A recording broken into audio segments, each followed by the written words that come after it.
Chapter 846. A black shadow rushed over. Before Ning Shu could react, a thread was wrapped around her neck. The black shadow tightened its grip around the tough thread from behind. Ning Shu's hands gripped the silk thread tightly. The silk thread dug into her knuckles and sunk deep into her flesh.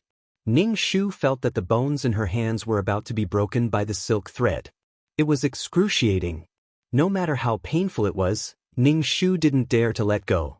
If she did, her neck would suffer the same pain as Mei Ziqing, who was lying on the ground. Half of her neck had been severed by the thread. The two bodies were tightly pressed together. She could even feel the hot breath of the person behind her. The smell of fragrant wood mixed with the biting cold wind entered her nostrils. Cough, cough.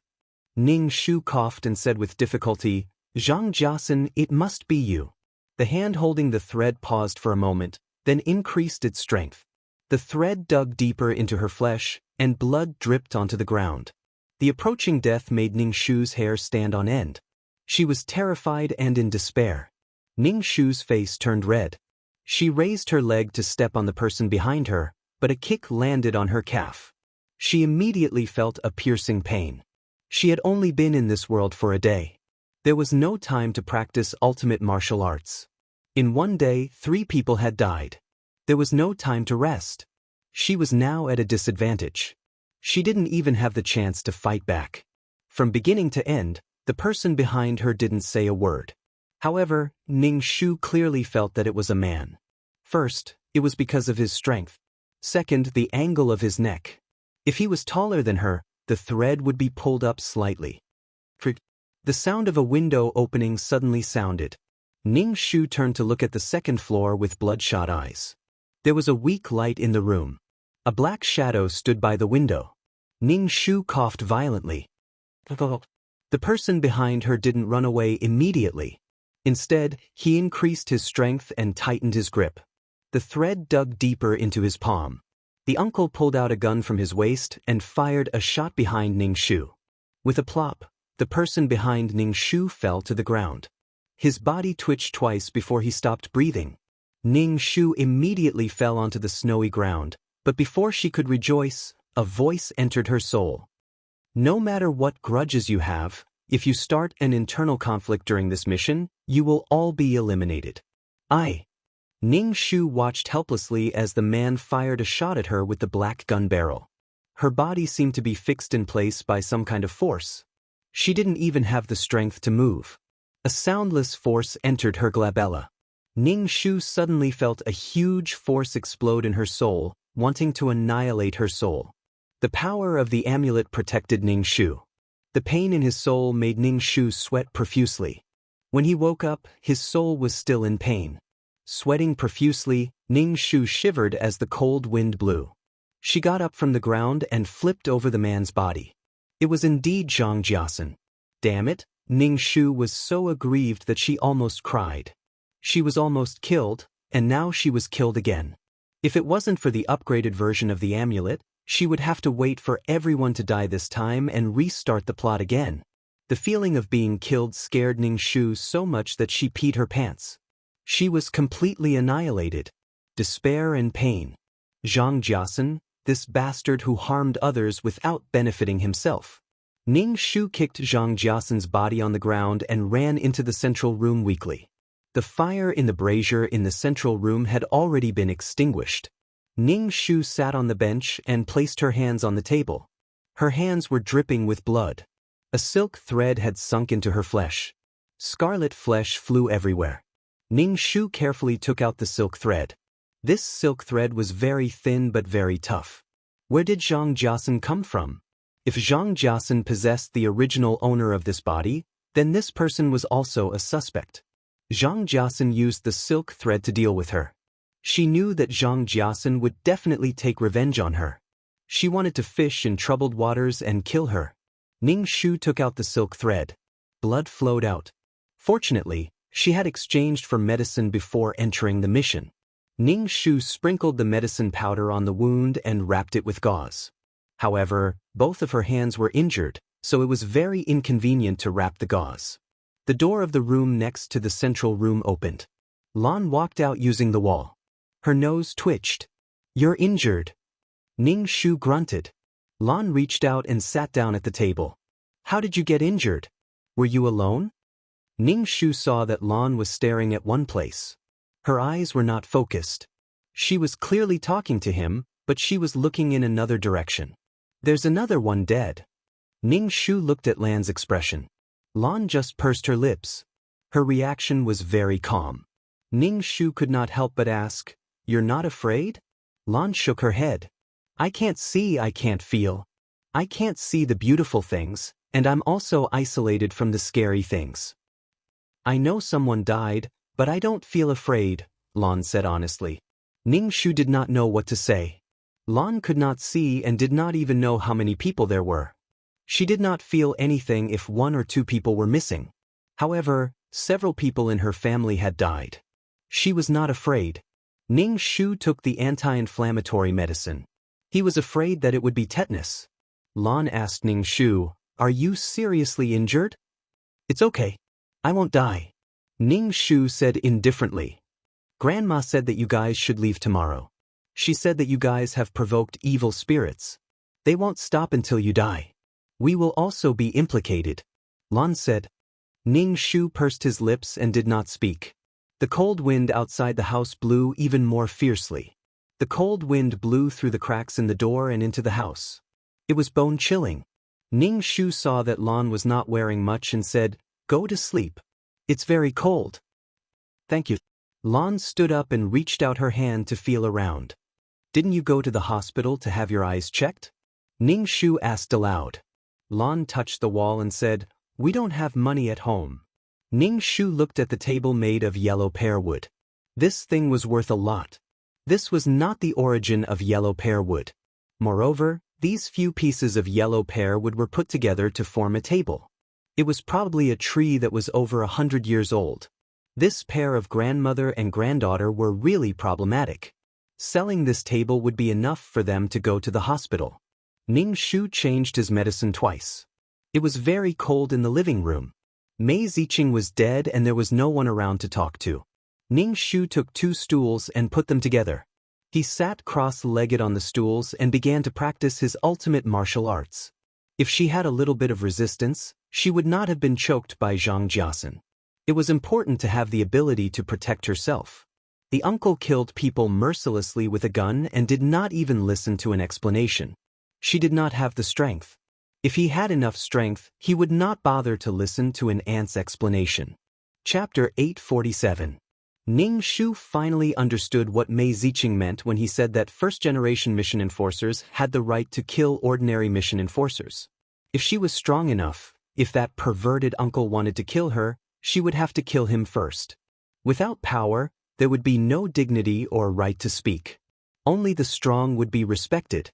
After a night of cultivation, a small amount of qi jin appeared in her energy center. Her body was much warmer, and her hands and feet were much more comfortable. The wound that was tied by the silk thread was also itchy and red. Ning Shu took a few anti-inflammatory pills to prevent fever and inflammation. The uncle and 795 came downstairs. Ning Shu saw the uncle and quickly lowered her head. She could only see his slender legs and the slightly floating corner of his windbreaker. Step by step, he walked down the stairs. It was as if he was stepping on her heart, making it difficult for her to bear. She was afraid of this person. Ning Shu took a deep breath and chanted the clear heart mantra in her heart, suppressing the negative emotions in her heart. One day she would become strong and one day she would take her revenge and kill him once and for all. Ning Shu fantasized for a while. Damn, 2 more people died in one night. And they were mission enforcers? 795 shrugged. This mission is simply bullshit. Ning Shu was speechless. If it wasn't for the upgraded version of the amulet, 3 people would have died. Damn, it would take a lot of merit to exchange for an upgraded version of the amulet. Ning Shu's heart was stuffed to the brim. She was about to cry again as she spoke. Wipe the stool. Ning Shu waved his hand. Ning Shu smiled and raised his messy hand. My hand is lame. Damn, you just killed her once, and now you're asking her to do things again. Do you have any shame? Don't you feel guilty? 795 thought for a while. She used her butt to move a few times on the stool. She stood up and said to the uncle, "I've wiped it. You can sit." The uncle glanced at him. He didn't sit on the chair he had just sat on. Instead, he sat on the chair next to him. How did 696 and 6,457 die? 795 asked. It was extremely safe to be in the same room as boss. 795 directly fell asleep. What happened last night? This guy doesn't know anything. Ning Shu glanced at the uncle and said, 696 was killed by 6457. To be precise, it was Zhang Jiasen who wanted to kill her. Mei Ziqing was too anxious and was accidentally killed. Ning Shu could feel that Mei Ziqing was very anxious.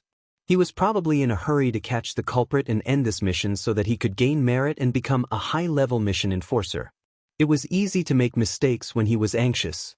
795 raised his eyebrows. Did you kill 6,457? Ning Shu shook his head. He glanced at the indifferent uncle and said, "Was he killed?" 795 couldn't help but glance at the uncle. He pulled Ning Shu out of the house and asked, "What's going on?" Ning Shu told 795 the whole story. 795 couldn't help but shake his head. He should have been killed. Didn't he know what kind of mission this is? This plane is about to become a super plane. If the laws really collapse, it will be an unimaginable disaster. Hundreds of millions of creatures in this plane will die directly. The plane fragments and the law fragments will cause damage to the surrounding planes. All planes are connected. Otherwise, why would there be so many transmigrators? Everything is for the sake of the mission. I hate that bitch 496 so much, but she didn't do anything. Grudges can be settled after completing the mission. 795 shook his head. Especially. 795 glanced at the room and whispered, "With the first-generation mission enforcers here, we have to be careful. They are the ones who set the rules." Ning Shu couldn't help but sigh. Zhang Jiasen's level was too low. He was a beginner mission enforcer and didn't know much about the higher-ups. That was why he was so impulsive. He wanted revenge too much. 795 patted Ning Shu's shoulder. "Take it slow. It's good that 6,457 isn't here. You don't have to be wary of him." "Thank you." Ning Shu thanked him. "Are the first-generation mission enforcers very strong? Don't they use other people's bodies?" Ning Shu asked. "They only need to suppress their power to the minimum and directly enter the plane," 795 said. "I also want to appear in my handsome original body." Ning Shu, "My mouth ulcer is serious." 795 pouted, "Give me some saliva." Ning Shu turned and entered the room. When he saw the uncle with his long legs crossed, he swallowed a mouthful of saliva. Damn, the uncle now was so scary. Where did the cute school doctor who only knew how to dissect people with a scalpel and not kill people with a gun go? Dong dong dong. A series of hurried footsteps sounded on the stairs.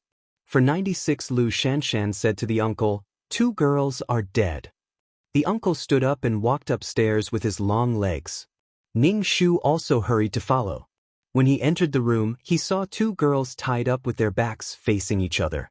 Wooden sticks in the shape of shuttles were inserted from their mouths to the back of their heads. Their heads were like a stick of candied haws.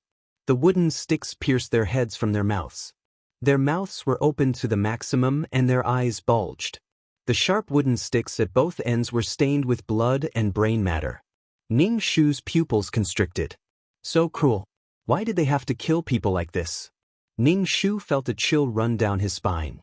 Was it a perverted killer who pursued the pleasure of killing people? What kind of deep hatred did they have to kill people in such a way? The uncle's face was cold and his body was cold.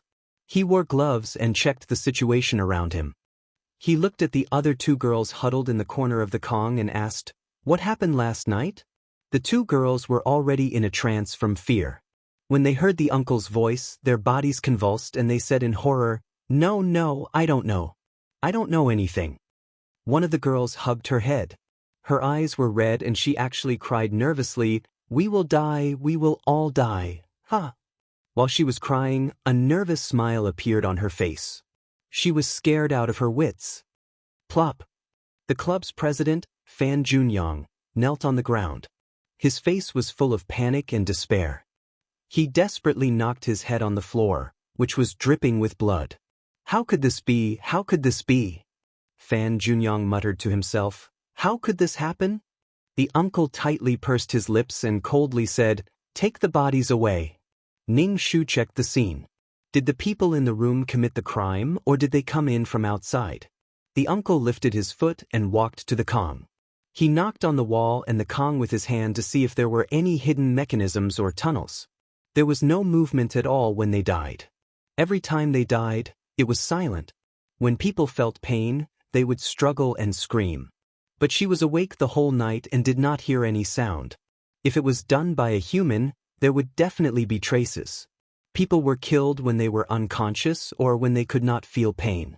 Was it because they were drugged or injected with anesthetic? Chapter 848. Ning Shu suspected that the person who was killed while unconscious.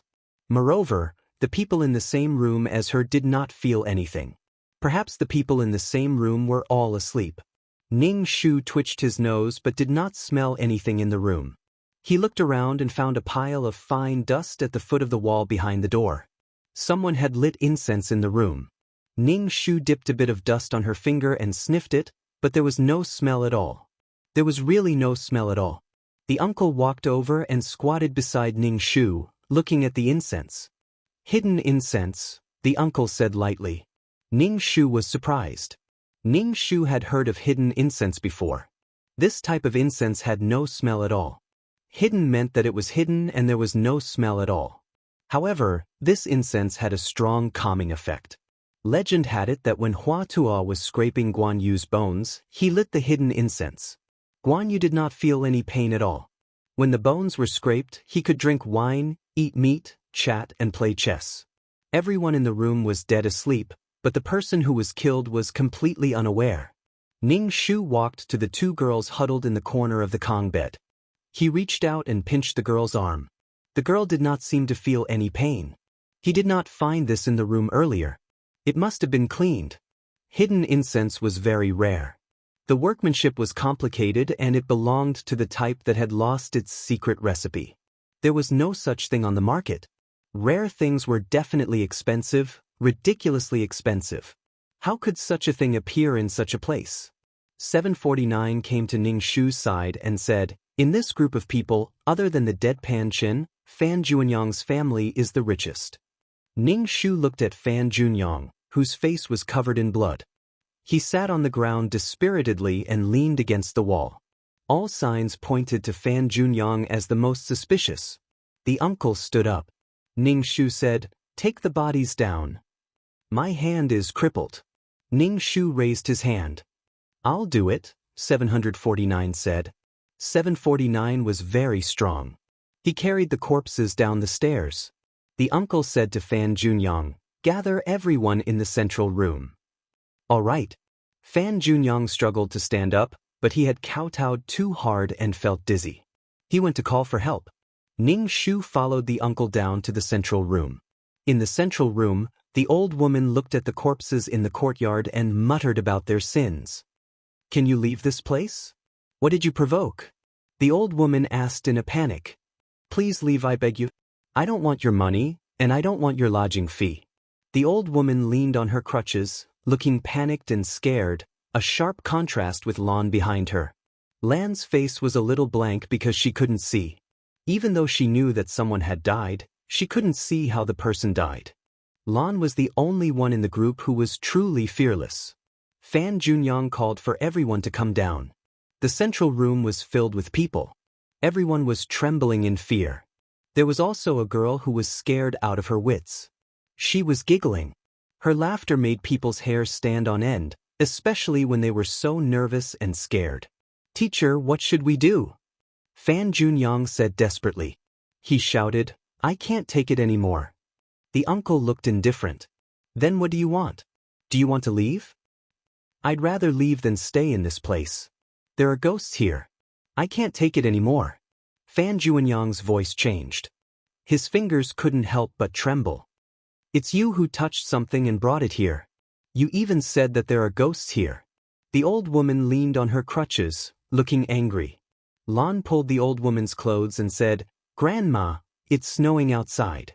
How do you want them to leave? These people died in our house. How can this be? Do we still want people to live in this house?" The old woman's voice rose. The room was silent. Only the sound of breathing could be heard. Some girls cried silently, but they didn't dare to run. They wanted to leave, but when they thought of Lin Xia, who ran out. She didn't come back for the whole night. She was probably dead. Many people placed their gazes on the tall, upright, and calm middle-aged man, their eyes filled with anticipation. Lu Shanshan asked the uncle, "Teacher, do you know who the murderer is?" "I think Fan Junyang is the most suspicious," Lu Shanshan said. 749 immediately said, "I said you're still suspicious. You have to have evidence first. Are you a man? You're as petty as a woman." Lu Shanshan looked at him with disgust. She then turned to look at the uncle. 749 pursed his lips. "You take the opportunity to get close to a man. Disgusting." Lu Shanshan looked at 749 with a murderous look. But when she thought about how the uncle was still beside her, she suppressed it. She turned her head and didn't look at the annoying 749. "I didn't kill anyone. I have no reason to kill anyone. I'm the president of the Chinese Arts Society. If something happens to the members, I have the biggest responsibility." Fan Junyang was so anxious that his face turned red. The blood on his face had already dried. The other members looked at Fan Junyang with vigilance. Some of them even stayed away from him. Fan Junyang's face was full of bitterness. Ning Shu and the other mission enforcers stood at the side and didn't say anything. The most important task now was to survive. The 32 members of the Chinese Arts Society were all dead. Ning Shu looked at the old lady and Lon. He tried to recall the plot. The members were all dead. What about the two of them? There weren't many plots for the two of them. Moreover, the plot had already been reincarnated countless times. The plot had already changed beyond recognition. Ning Shu couldn't help but scratch his head. What should he do if he caught the murderer? Kill the murderer? The mission this time was to stop the endless reincarnation. But how? They had been looking for the murderer since the beginning. But they couldn't find the murderer. Instead, more and more people died. The murderer appeared and disappeared mysteriously. Ning Shu felt that this pair of grandmother and granddaughter were the most suspicious. What about the motive? Could it be that killing people was fun? Ning Shu put himself in their shoes. A group of people stayed in his house. Why would he want to kill them all? For money? If it was really this pair of grandmother and granddaughter, they had the yellow pear tree. If the Tibetan incense was also theirs, it meant that they didn't lack money. Too bored? They wanted to play a killing game with these people. Guess who I am? Revenge? Among these people, there were enemies of this pair of grandmother and granddaughter, but they killed everyone. Could it be that they were afraid of being discovered? So they killed everyone. Ning Shu's mind was in a mess. Logic didn't make sense. The uncle pointed at the crazy and scared girl and said, "Don't pretend to be crazy. You killed the two girls." Everyone looked at the crazy girl in a daze. The girl was still giggling. Lu Man, the people she killed, everyone immediately moved away from her. The crazy look on Lu Man's face could no longer be maintained. The uncle said impatiently, "Tie her up. Take turns watching." Chapter 849. I didn't kill anyone. I didn't kill them, Lu Man explained anxiously. If you didn't kill anyone, why are you acting crazy? Lu Shanshan sneered. You're just giving yourself away. Lu Man bit her lip and swore, I really didn't kill anyone. I didn't. Because you're pregnant, the uncle said indifferently. Lu Man's eyes widened and she reflexively covered her stomach. The others looked at Lu Man strangely. Lu Man's face was red. I'm not pregnant. I'm not. As Lu Man spoke, she beat her stomach with her hand to prove that she wasn't pregnant. However, after beating it twice, her face became very pale and she didn't dare to beat it again. Ning Shu looked at Lu Man. Mei Ziqing had said that a girl was pregnant. So it was her. Mei Ziqing could see souls. Could the uncle also see that there was an extra soul in Lu Man's body? Ning Shu immediately understood. He was a first-generation mission enforcer and could definitely see it. Why did you kill them? And in such a cruel way? Fan Junyang asked in shock. Lu Man bit her lip and said, they whispered that I was pregnant. Ning Shu pursed his lips and directly used the stick to pierce their mouths. Ning Shu asked, where did you get the hidden incense? What hidden incense? I don't know. Lu Man shook her head with tears streaming down her face. Her face was full of regret. Ning Shu looked at the uncle. The uncle's face was indifferent. Tie them up and take turns watching. Did you kill the others? Lu Shenshen asked. Lu Man was tied up. She shook her head and said, I only killed 2. You really? Ning Shu was speechless. Lu Man stared at Ning Shu. What do you know? I was raped. A man raped me. Lu Man broke down and shouted. Ning Shu pursed his lips and apologized. I'm sorry, I didn't know. However, she was raped by a man and became pregnant. Because of this, she had to kill the person who gossiped. He was in such a sorry state that he even loathed himself and wanted to kill him. However, this matter was still unsolved. Who lit the incense and who killed the people in front of them? Is the man who raped you in the team? Ning Shu asked. Lu Man's hands and feet were tied. She sat on the ground with her head lowered. Her body trembled and tears fell to the ground. She didn't seem to hear Ning Shu's words and didn't make a sound. Ning Shu said, let's untie her. With so many people watching, she can't do anything. You're so disgusting. You're like a white lotus. Do you sympathize with her? She killed people for her own selfish desires.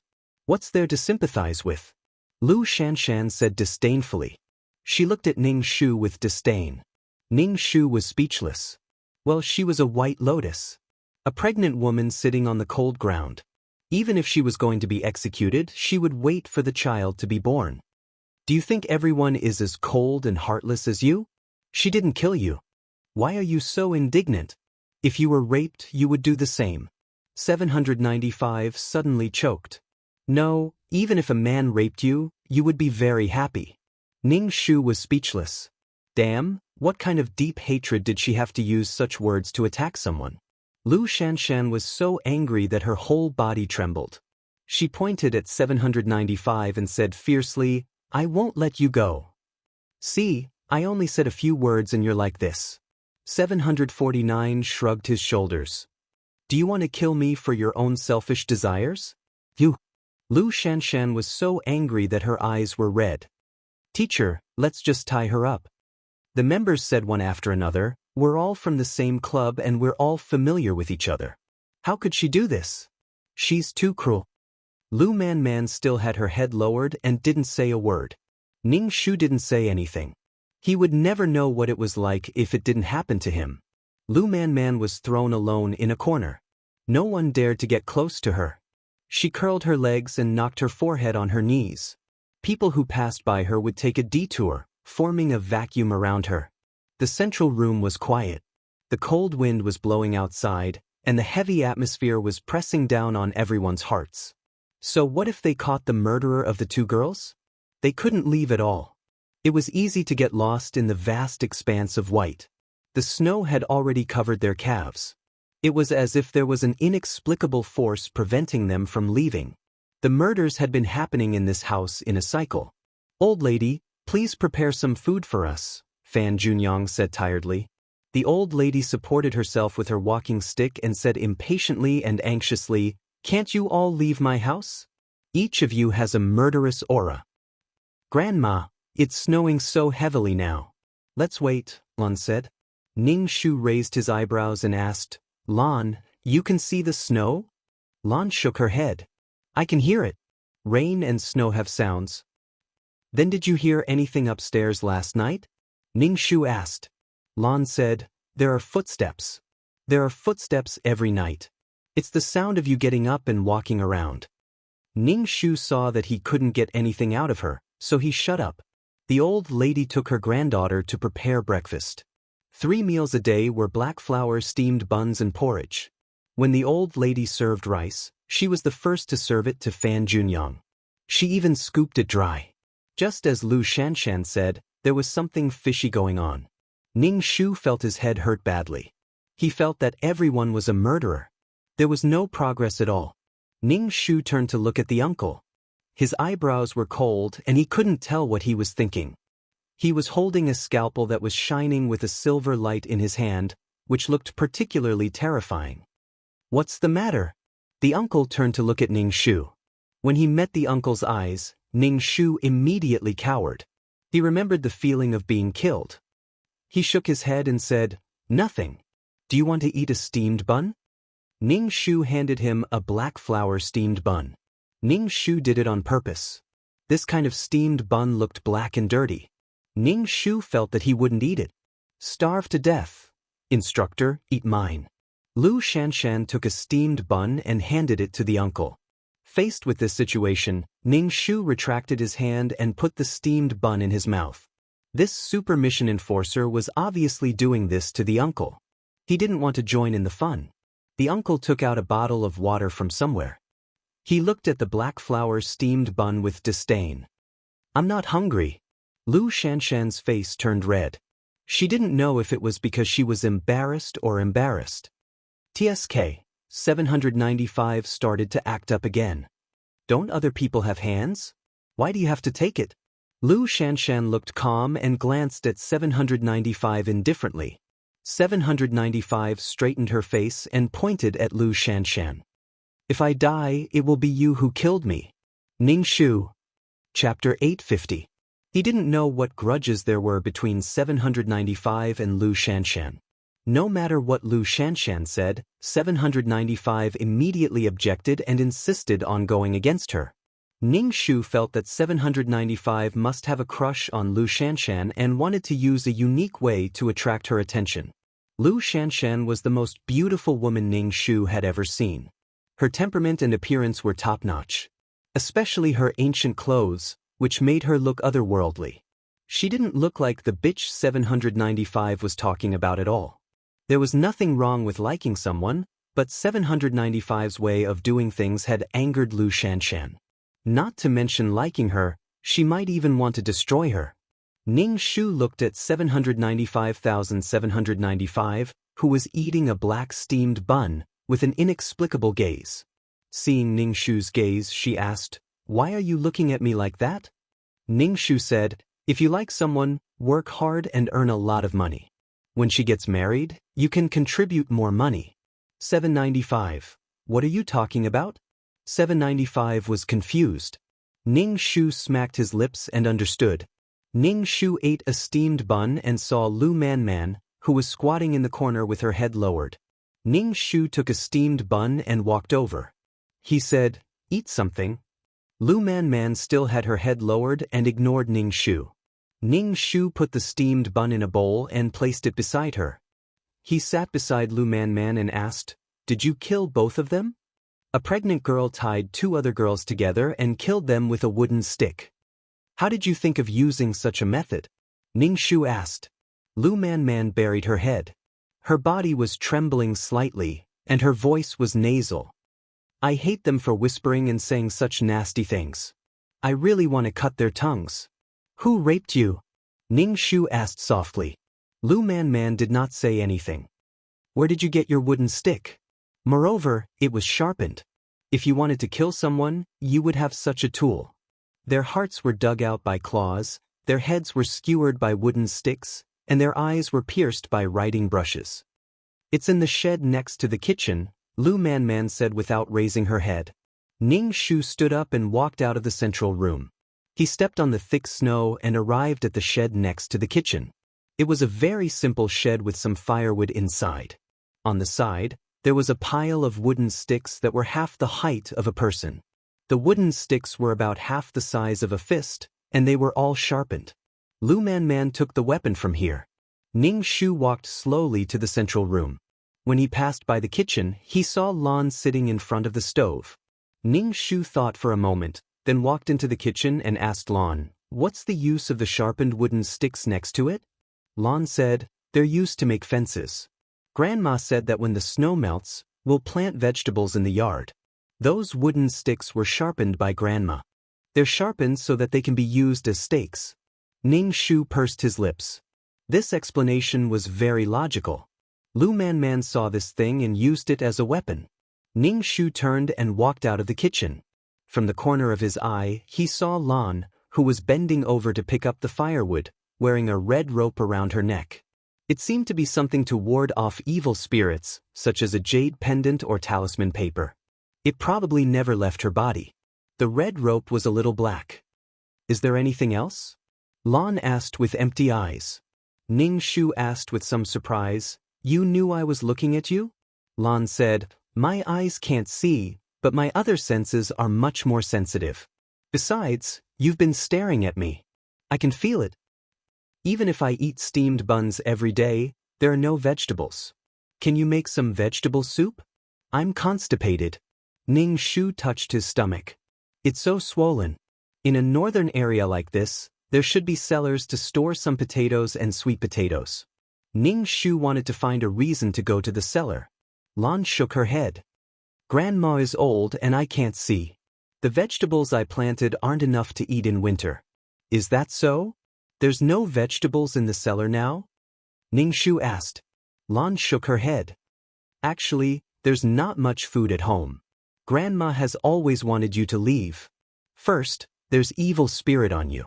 Second, there's not much food at home. If you don't leave, we'll starve to death. We can't leave in this weather, Ning Shu said. Why don't we eat once a day from now on? Lan smiled, but her eyes were empty. Coupled with her smile, it seemed a little creepy. Ning Shu left the kitchen and returned to the living room. Uncle Ning Shu waved.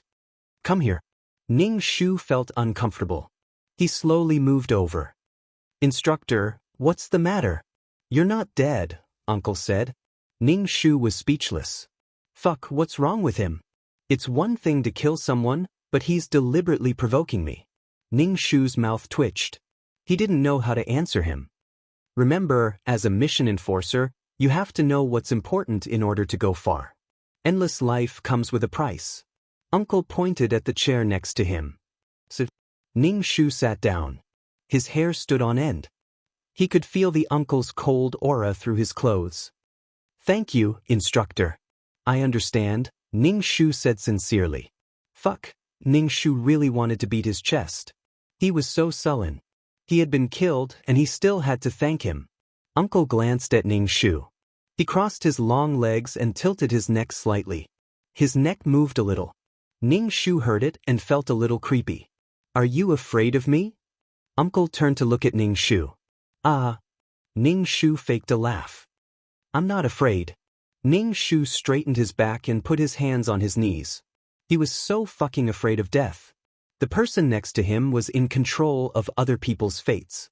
He had only killed him once last night. I'm just asking you if you're scared. Are you scared? Anyway, Ning Shu was afraid of death.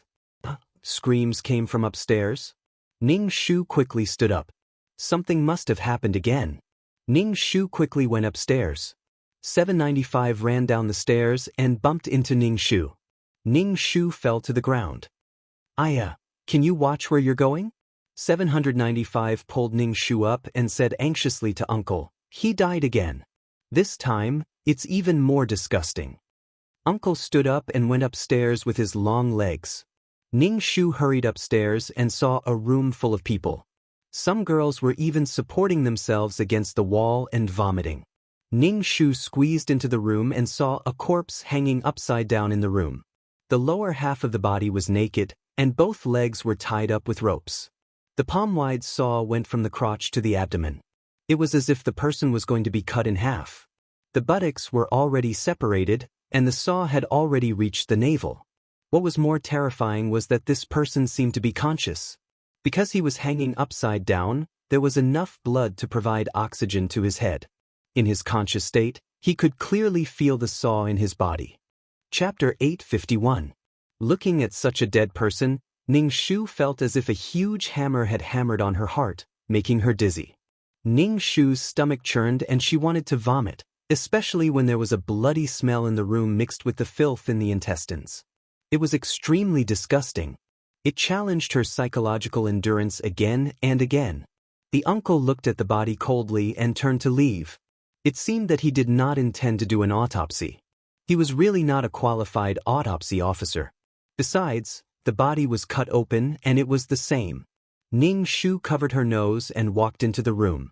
The room was very small and there was a spittoon in the corner, which was temporarily used as a toilet. It was too cold at night and the toilet was in the backyard. No one could rest well when running up and down, and the weather was too cold. In other words, when this person went to the toilet, his pants were taken off and he was hung upside down. The body was still warm, and the cut-open body was still steaming. The male features were already unrecognizable.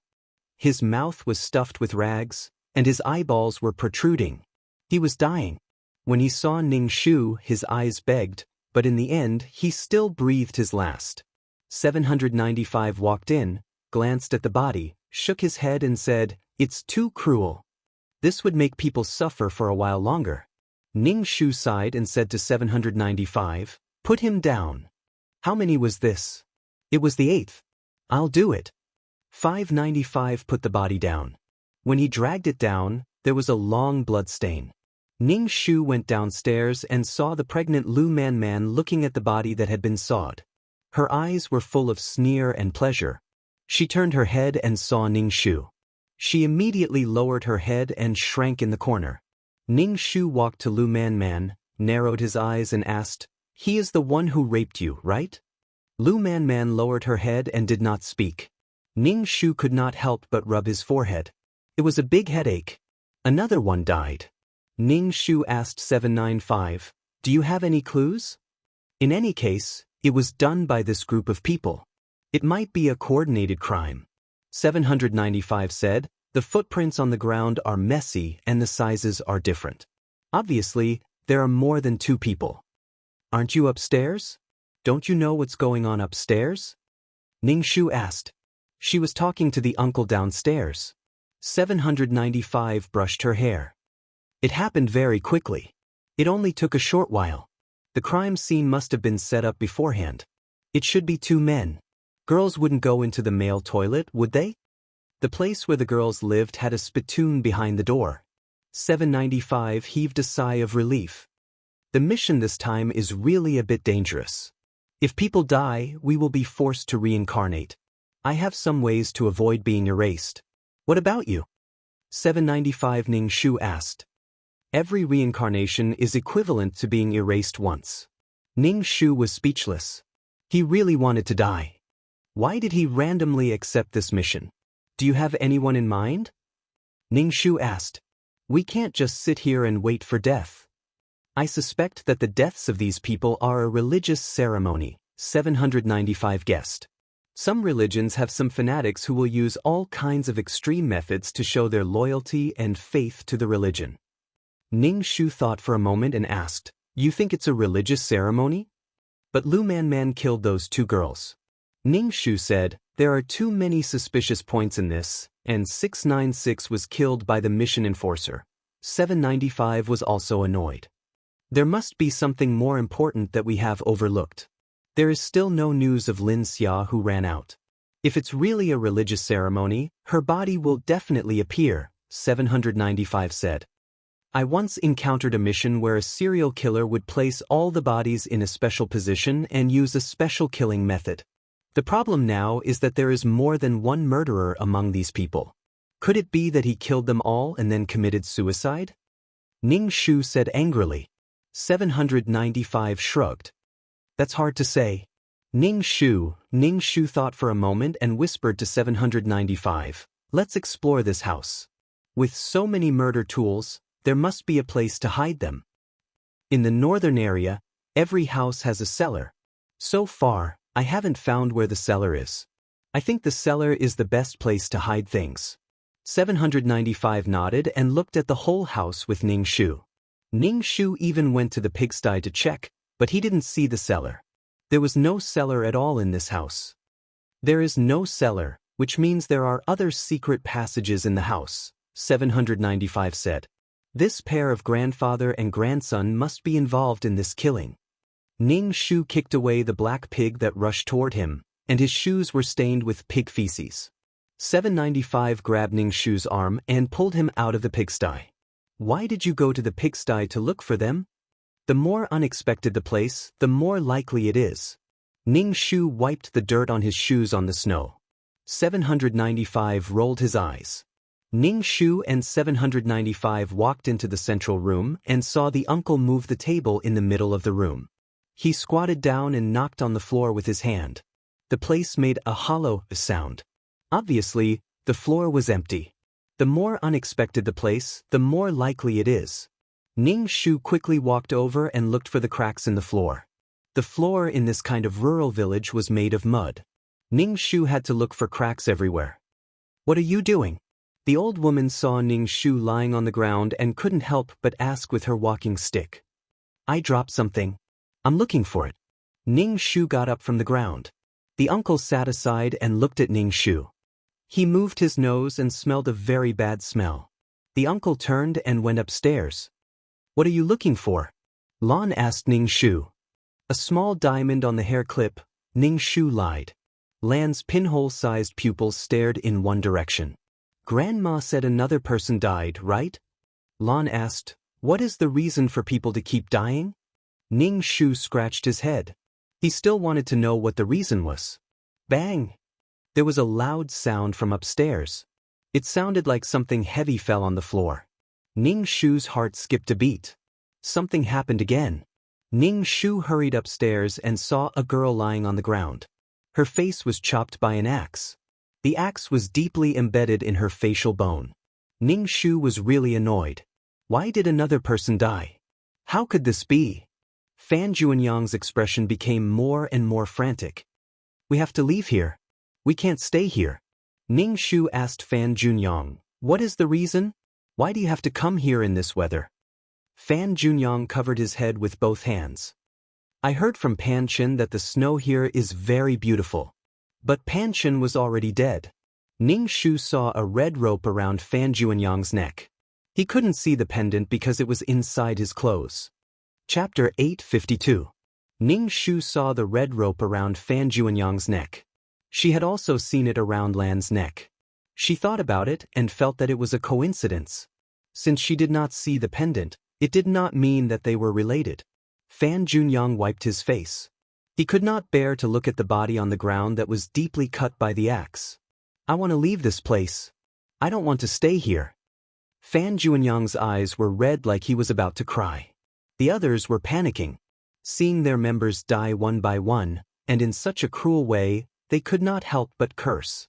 "Why did I come to this place? I'm scared. I want to go home. Motherfucker, who is it? Come out, man or ghost." The anxious atmosphere made it hard for people to breathe. They suspected that the people around them were like birds startled by the twang of a bow.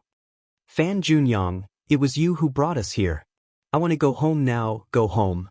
A boy grabbed Fan Juanyang's collar and punched him heavily in the face. Fan Juanyang fell to the ground. Blood flowed out from the corner of his mouth. He did not retaliate. He sat on the ground and pulled his hair. The boy wanted to hit Fan Juanyang again but was stopped by the others. "Wang Jie, forget it. It's useless to kill him now." The boy called Wang Jie sneered. "He might be the murderer.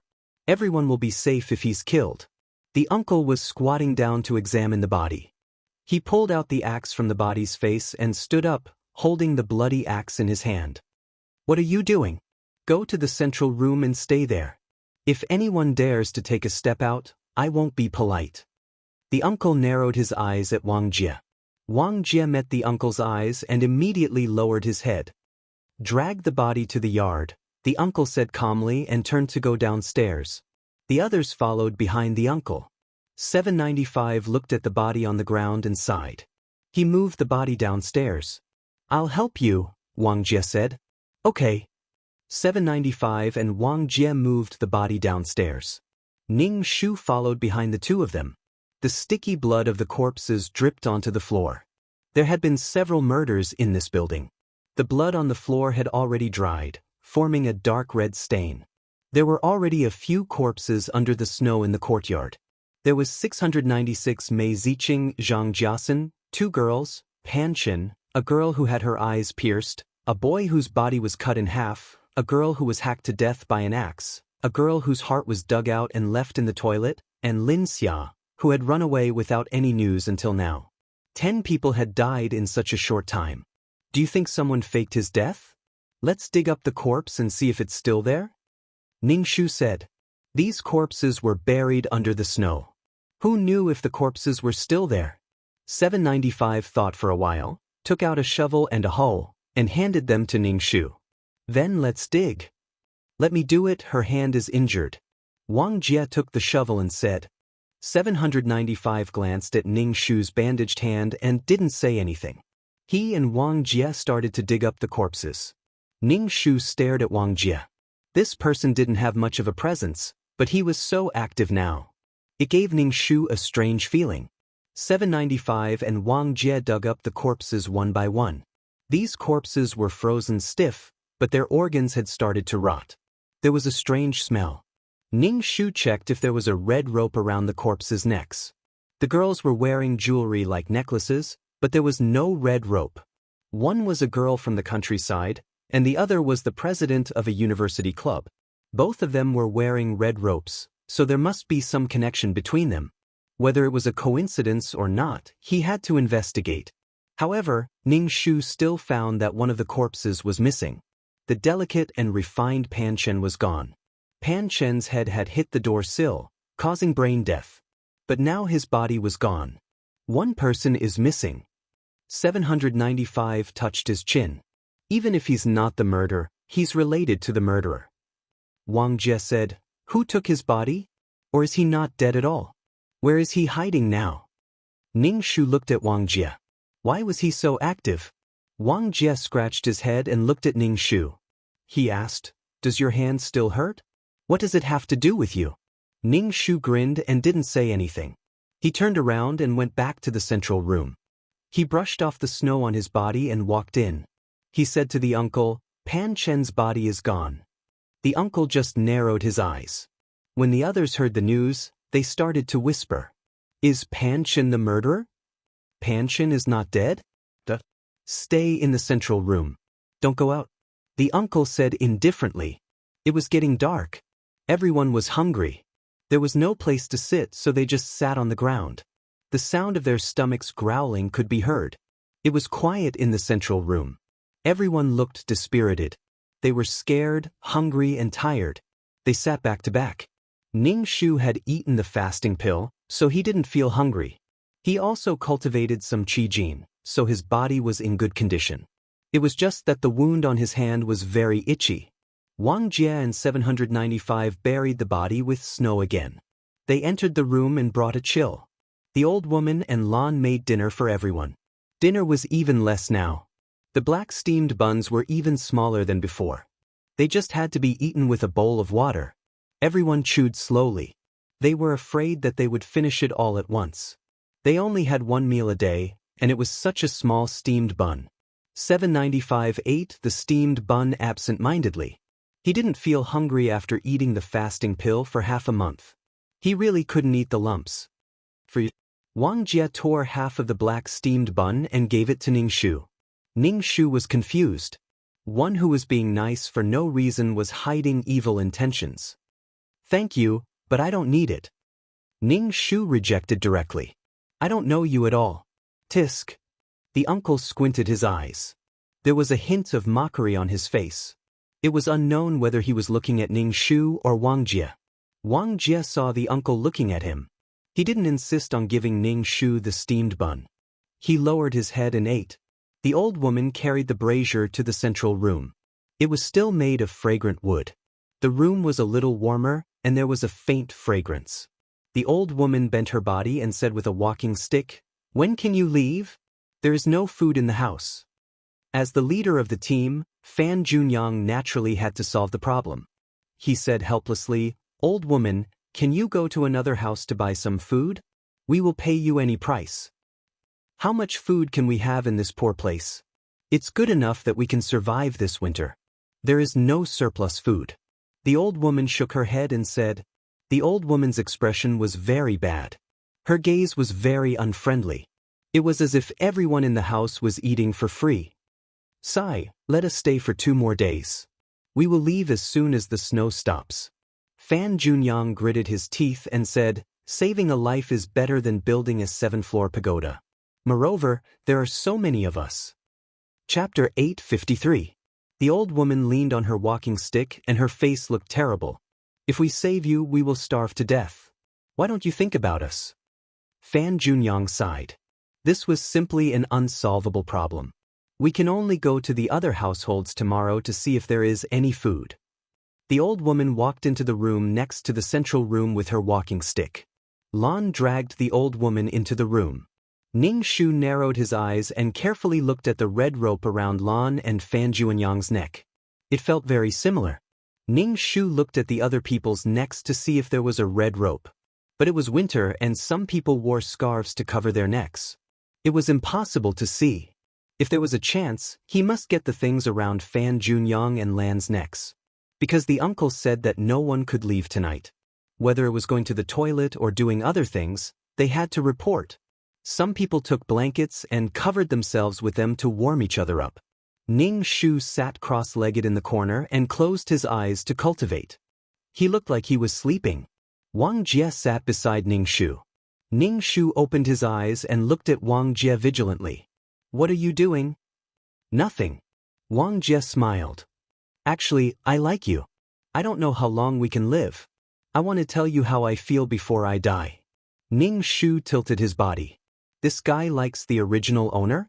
TSK, why didn't he try to please her before? Why would he suddenly appear now? Who would believe him?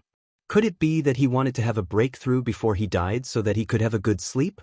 It wasn't that Ning Shu's heart was dark. It was just that men were more calculating than women. They would only try to curry favor if there were benefits. After the fear was magnified, it gave birth to thoughts that they didn't dare to think about. Ning Shu moved to the side and away from Wang Jie. Anyway, this person gave him a very bad feeling. Lu Man, who was squatting in the corner, whispered, I want to go to the toilet. Ning Shu was annoyed by Wang Jie. Hearing Lu Man's words, he said, I'll go with you. Thank you. Lu Man said to Ning Shu. She was tied with a rope and said, Can you help me untie the rope? You're not allowed to untie the rope. The uncle said indifferently, 2 more people will go with you. You go too, the uncle said to Lu Shanshan.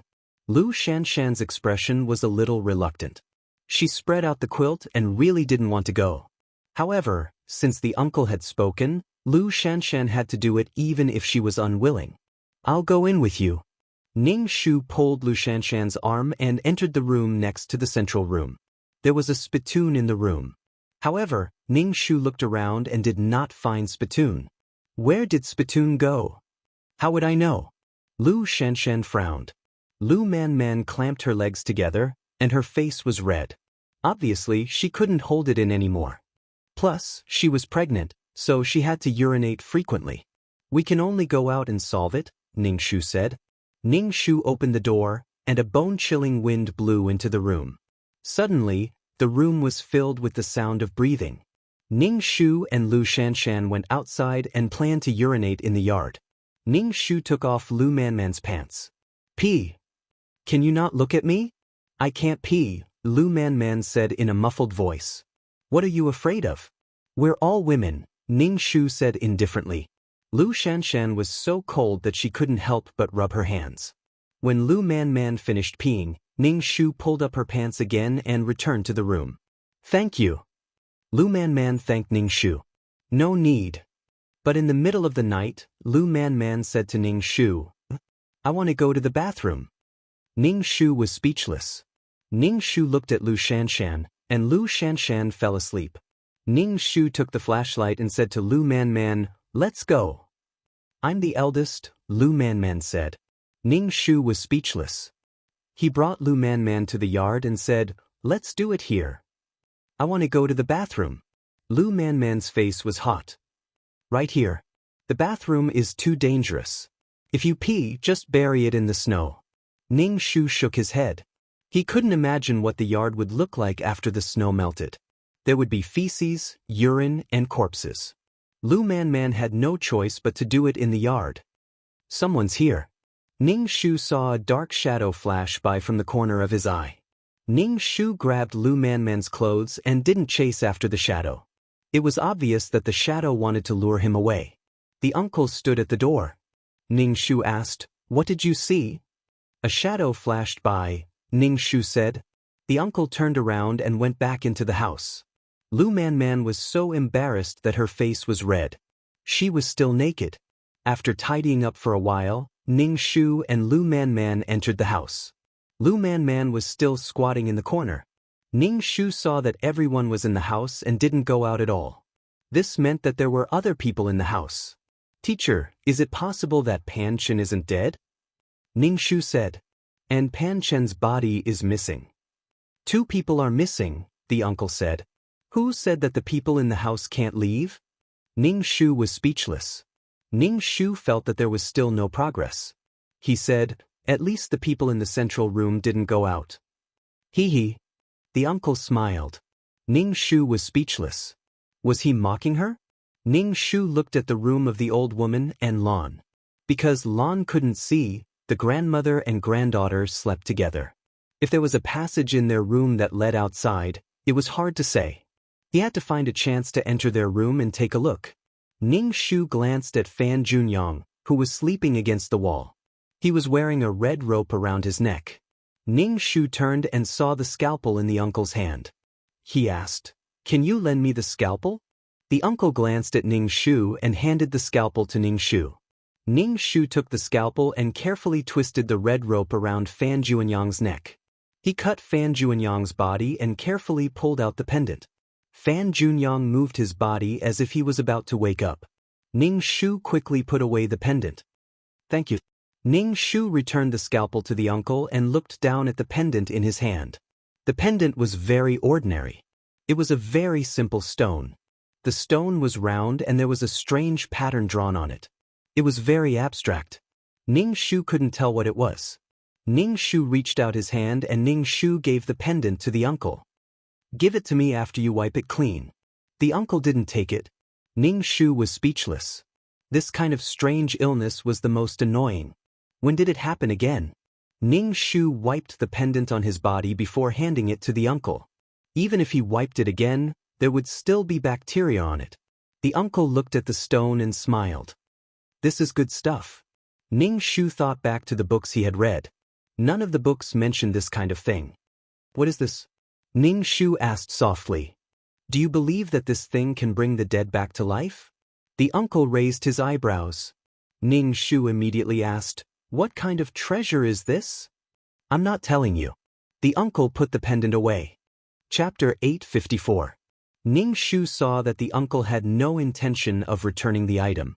She asked, "Should I return this to Fan Junyang?" "Why should I return it to him?" The uncle said calmly. "Then, can you tell me what this is?" Ning Shu asked, scratching her head. No matter how she looked at it, it was just an ordinary stone, not a treasure. "It's a type of spirit stone. This is a child's stone. There should be a mother stone," the uncle said in a good mood. "Idiot." He still didn't understand what it was. "What's it used for?" Ning Shu asked. "It can absorb souls." "It can absorb souls from thousands of meters away," the uncle said. Ning Shu nodded. This kind of stone could absorb souls. No wonder Mei Ziqing said that she didn't see any souls. Her soul must have been absorbed by this stone. This kind of stone that could absorb souls was very similar to her spirit pearl. Could it be that Fan Junyang killed so many people to collect souls? There should be a passage under the table. "It should be empty," the uncle Ning Shu said. Ning Shu was speechless. "You only know how to command people." Ning Shu crawled under the table and felt around to see where the gap was. It was empty, but she didn't know where the mechanism was. There was also a thick layer of soil above the passage. Ning Shu went to the woodshed in the yard to get a shovel and prepared to use it to pry the soil. With just a little movement, a few people woke up. Ning Shu asked Wang Jie, "What are you doing?" Ning Shu immediately put the shovel on his shoulder and said, "I'm using this as a weapon. If the murderer comes, I can fight back. There are so many people." "The murderer won't act for now," 795 said. "You didn't see wrong, did you?"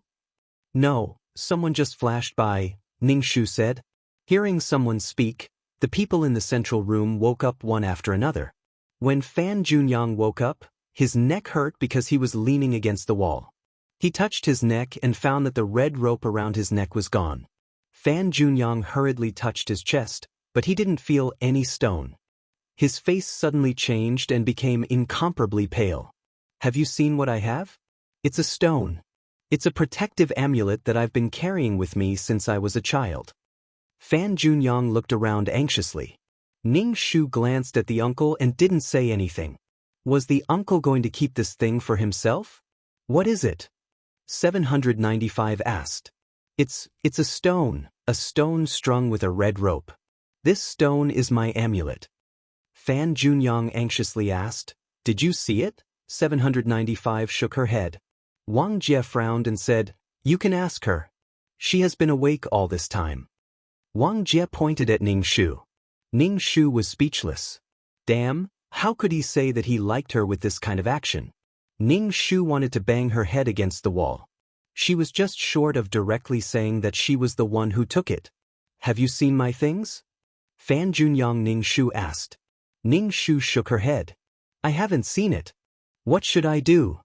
Fan Junyang's forehead was dripping with cold sweat. Ning Shu asked, Is this very important? Very important. Ning Shu secretly glanced at the uncle.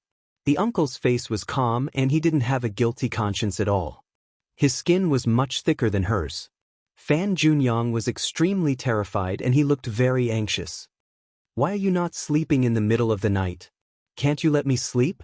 The old woman's voice came from the next room. Old woman, my important thing is missing. I'm looking for it now. Fan Junyang raised his voice, waking up many people who were sleeping soundly.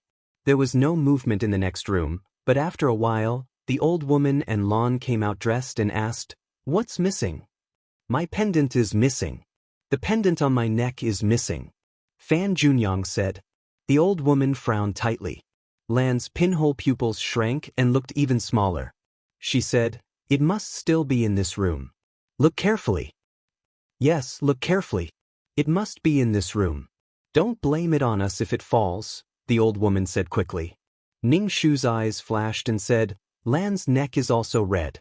See if the red rope on Lan's neck is yours. Lan immediately touched her neck and said, This is the amulet that Grandma asked for in the temple for me. It's not a stone. Ning Shu narrowed her eyes.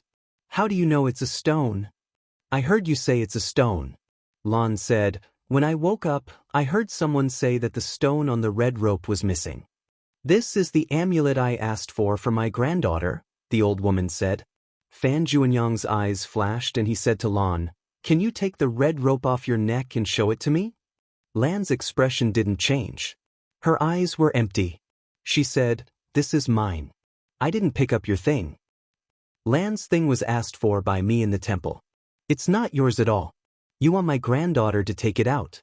You eat and live in my house, and now you want my granddaughter's thing. The old woman sat on the ground trembling. She slapped the ground with her hands and cried.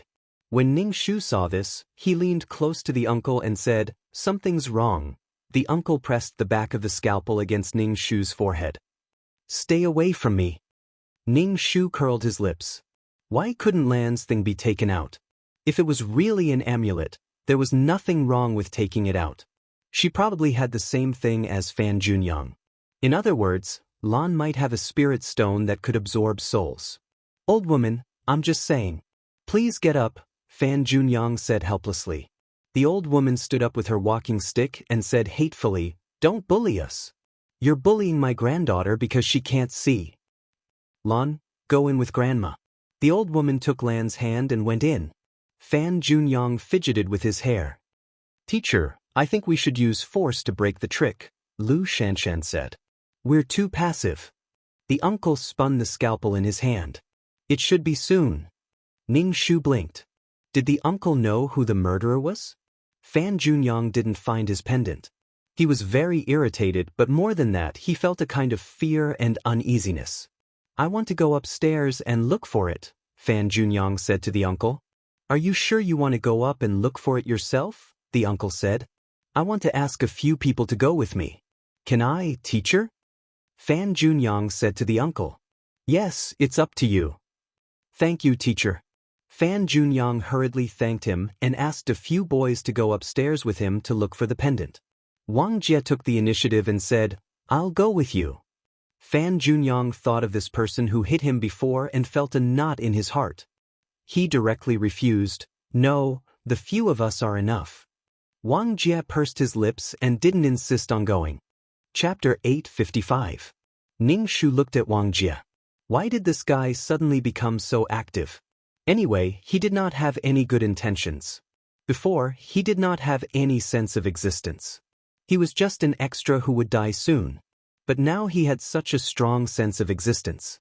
Anyway, Ning Shu had an unspeakable hostility and disgust towards this Wang Jie. Ning Shu even wanted to cut open his skin to see who was inside. Ning Shu had a quite horrifying idea in his heart. He felt that this was Zhang Jiasen, but Zhang Jiasen had been killed by the uncle. If he could still jump, Ning Shu would be convinced.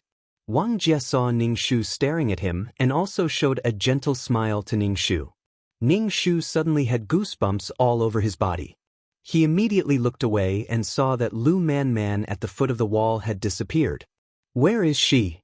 Ning Shu could not help but ask 795. "I saw the old lady making a scene and did not pay attention." 795 said and stood up. "I will go with you to find her." "I will go too," Wang Jie said. Ning Shu took the flashlight out of the central room and looked around. He went to the backyard and swept the flashlight everywhere. He saw Lu Man Man sitting on something like a rocking wooden horse. Lu Man Man was tied up. In order to prevent her from falling from the wooden horse, the rope was tied to the branch above her head and the other end was tied to the wooden horse. This was a pulley device. The wooden horse shook. Lu Man Man could not fall from the wooden horse. Lu Man Man was not wearing pants. Ning Shu swept the flashlight and saw blood flowing down the snow-white leg. Ning Shu ran over. Lu Man Man was dying. Ning Shu had a feeling of nausea. It was simply too cruel. Riding a wooden donkey was not a toy, but a very cruel torture for women. A wooden stick with a length of more than a foot and a diameter of 1 inch was protruding from the saddle. The tortured woman sat on it. As the wooden horse shook, the hard wooden stick would smash the woman's uterus and internal organs. This was the ancient feudal society's punishment for women who committed adultery. And Lu Man Man was pregnant. This is obviously a trial, punishing Lu Man Man as a criminal. 795 said. Lu Man Man was raped and pregnant. She was a disloyal woman. Not only punished Lu Man Man, but also the man who raped Lu Man Man was sawed. Ning Shu sneered. She didn't know where this cold-blooded murderer was hiding, but he thought that she was a messenger of justice. "Hurry up and get her down," Ning Shu said. 795 broke the rope and Wang Jie and helped Lu Man Man down. "She can't live," 795 said. "The blood can't be stopped at all." Blood gushed out from below. After a while, there was a pool of blood. She was bleeding profusely. Lu Man Man's face became more and more green. She grabbed Ning Shu's trousers. "Help me?" Ning Shu didn't say anything. Lu Man Man's hands were stained with 2 lives. Lu Man Man gradually stopped breathing. She was still bleeding below. There was a strong smell of blood. "There are too many murderers," Ning Shu said. "How did she get to the backyard?" "She would tell us when she went to the toilet." 795 said. "It should be a trap." People died quite frequently. If it was a murderer, how could he commit the crime so quickly? It must be a partnership. Pan Chen and Lin Xia didn't see the bodies. Maybe they were hiding around and spying on them. 795 buried the bodies with snow. "Let's go back." Ning Shu put away the rope. It was a tool. It might be useful. Back in the central room, Ning Shu told the uncle about Lu Man Man. Then he stood aside and leaned against the wall. Fan Junyang, who went upstairs to look for something, came down. His face was very pale. Obviously, he didn't find anything. This thing was in the hands of the perverted school doctor. How could he find anything? So many things had happened. Another person died at night. Now the sky was getting brighter. It was dawn. Ning Shu felt his eyes were sore. He didn't rest for the whole night and didn't practice. His body was very uncomfortable. The old woman and Lon came out of the house and said, Today is the last time we will keep you. You can leave after breakfast. Lan didn't ask her grandmother to keep them this time. Okay, let's leave here, Fan Junyang said. President, how do we go? We took the bus before we came. But now the snow is so thick that we can't even drive. And it's easy to get lost in this weather. We are not familiar with this place at all. Everyone was talking. They definitely wanted to leave, but they might not be able to survive if they walked out. There was a cliff between advancing and retreating. People died one after another. They were familiar classmates. The fear and horror was indescribable. They felt that they would go crazy at any time. Teacher, let's go. If we stay here, something will happen to us sooner or later, Fan Junyang said. The uncle nodded. Okay, then let's go. How do we go? One step at a time. How long do we have to walk? Even if we have to leave this place. Fan Junyang's attitude was very firm. The uncle didn't object. The old woman had enough food this time. It was estimated that everyone could eat 3 steamed buns. After you leave, don't come back. Considering that there would be no food in the future, everyone took 3 or 4 steamed buns and put them away. They didn't need to bring water. If they were thirsty, they could just eat 2 mouthfuls of snow. There was nothing much, but there was a lot of snow. Ning Shu put away the steamed buns. Although there were fasting pills, the more food, the better. Teacher, are we really leaving? Uncle Ning Shu asked. If they left here, how could they complete the mission? It's good to go out for a walk, the uncle said. Ning Shu was speechless. Everyone packed their luggage and stood in the courtyard. The uncle stood in front in a black trench coat. Everywhere was white. He was the only one in black. It was too eye-catching. The murderer should be looking for him first. The old woman quickly waved her hand. Hurry up and leave. Go, go, go, go. And this courtyard is full of corpses. Take them away too. Take them away. The old woman urged. How can we take the corpses away in this situation? Fan Junyang said. He glanced at Lan, who was leaning against the door, and turned to leave. The group of people stepped on the thick snow and left the courtyard. Ning Shu felt that it was really difficult to walk. It was up to his calves. Why didn't the government do anything in such a serious snow disaster? They should at least ensure a path and shovel the snow. It felt like they were isolated from the world. Ning Shu walked in deep and shallow steps. He saw the school doctor walking in front of him in the snow. The snow only reached his calves. This was fucking illogical. He was tall and not light. How could he not sink deep? Was he a soul or a body? He felt that he had a body. He had flesh and blood. But mission enforcers had souls.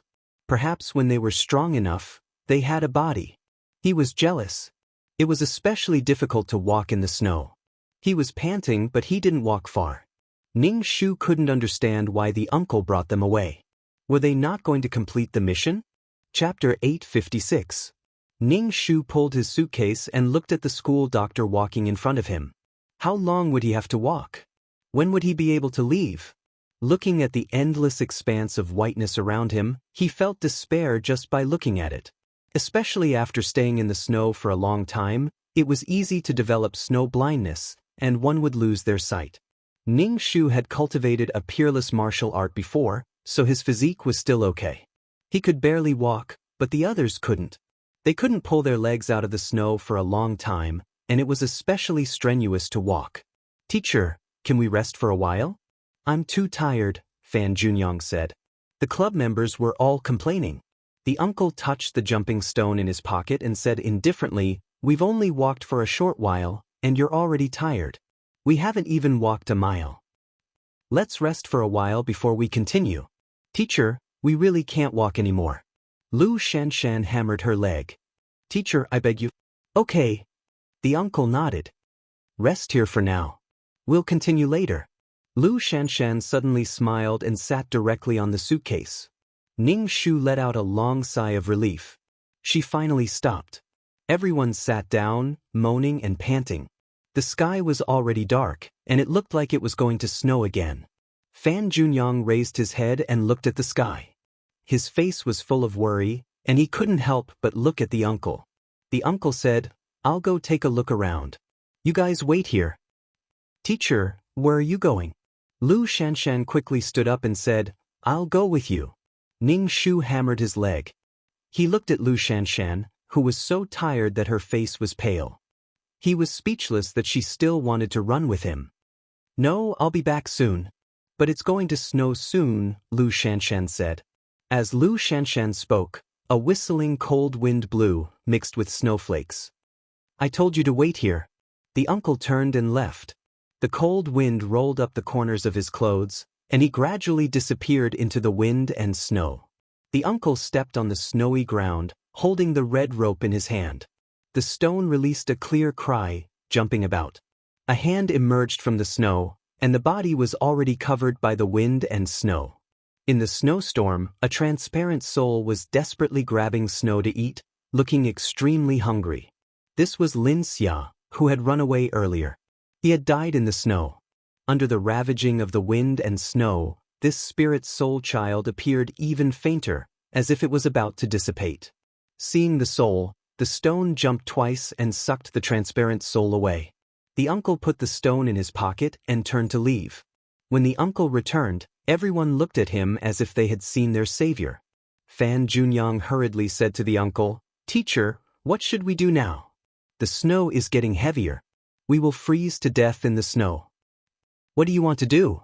You're the one who wanted to come out, and now you don't have any ideas? The uncle said indifferently as he patted the snow off his shoulder. Let's find another place to stay.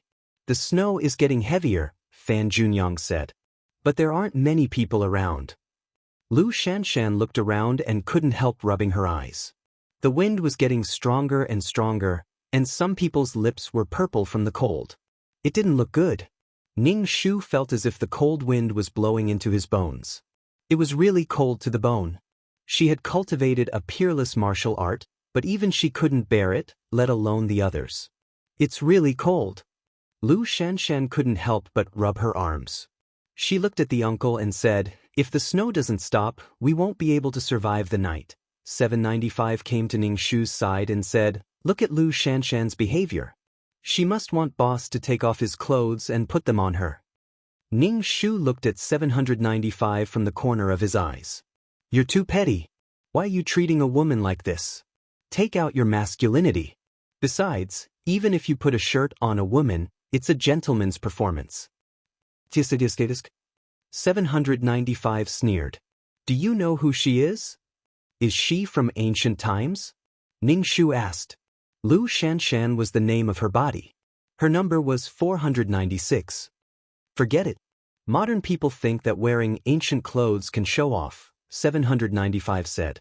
Why bother with a woman? Ning Shu said indifferently. 795 pursed his lips. We have to come back now. Sure enough, Fan Junyang struggled for a while and said to the uncle, Let's go back. Okay then, the uncle said indifferently and turned to walk back. Everyone was speechless. Were they going back now? I'd rather freeze to death than go back. I'll definitely die if I go back. Some people objected. When they objected, they hugged their arms and shivered. If you want to stay, stay. If you want to go back, go back, Fan Junyang said impatiently. You brought us to this godforsaken place. So many people died, and you still have this attitude. Fan Junyang, you bastard. Some people were very dissatisfied with Fan Junyang's attitude. Fan Junyang fidgeted with his hair. Then what do you want? Anyway, things are like this. If you want to go back with me, go back. Ning Shu raised his hand and said, I want to go back. A few people also said that they wanted to go back. Everyone had a herd mentality. Seeing so many people wanting to go back, even those who didn't want to go back were shaken. Now, they had to endure the cold wind and trudge back to where they came from. Ning Shu felt like she was drunk. What she was doing was completely useless, okay? The journey back was not far. When they returned to the old woman's house, the sky was already dark. Why did you come back? Didn't you leave already? The old woman opened the door and saw a group of people. She immediately said impatiently, Why did you come back? We really can't leave in this weather. We can only come back. Please give us a place to shelter us from the wind and rain, Fan Junyang said sincerely. Now it sounds nice. Before, you wanted to steal my granddaughter's things. Were you planning to kill us? The old woman said warily. There was no such thing at all. Fan Junyang said, I just wanted to see the thing on Lan's neck. I never thought of taking Lan's things for myself. I don't believe you. The old woman still said warily. Grandma, let them live in the woodshed. Lan said expressionlessly. Her eyes were straight and couldn't focus. This woodshed was called a room, but it was just a shed. The wind was leaking from all sides. It couldn't be sheltered from the wind and snow. Everyone felt very irritated. After going back and forth for a while, they could only live in a leaky shed. It was much worse than before. We'll live in the main room. Just give us a place to stand. Fan Junyang negotiated with the old woman. In the end, Fan Junyang began to threaten the old woman. Only then did the old woman reluctantly agree to let them stay. Chapter 857. Ning Shu felt that the current Fan Junyang was very impatient and uneasy, so much so that he could threaten people. Fan Junyang was not like this in the past. He was like a cornered dog jumping over a wall. Everyone was so cold that their snot was running down. They drank the hot water and their bodies warmed up a little. Now that they were asked to leave again, they would not leave no matter what. After going around in circles, they still came back here. They just did not know what would happen next.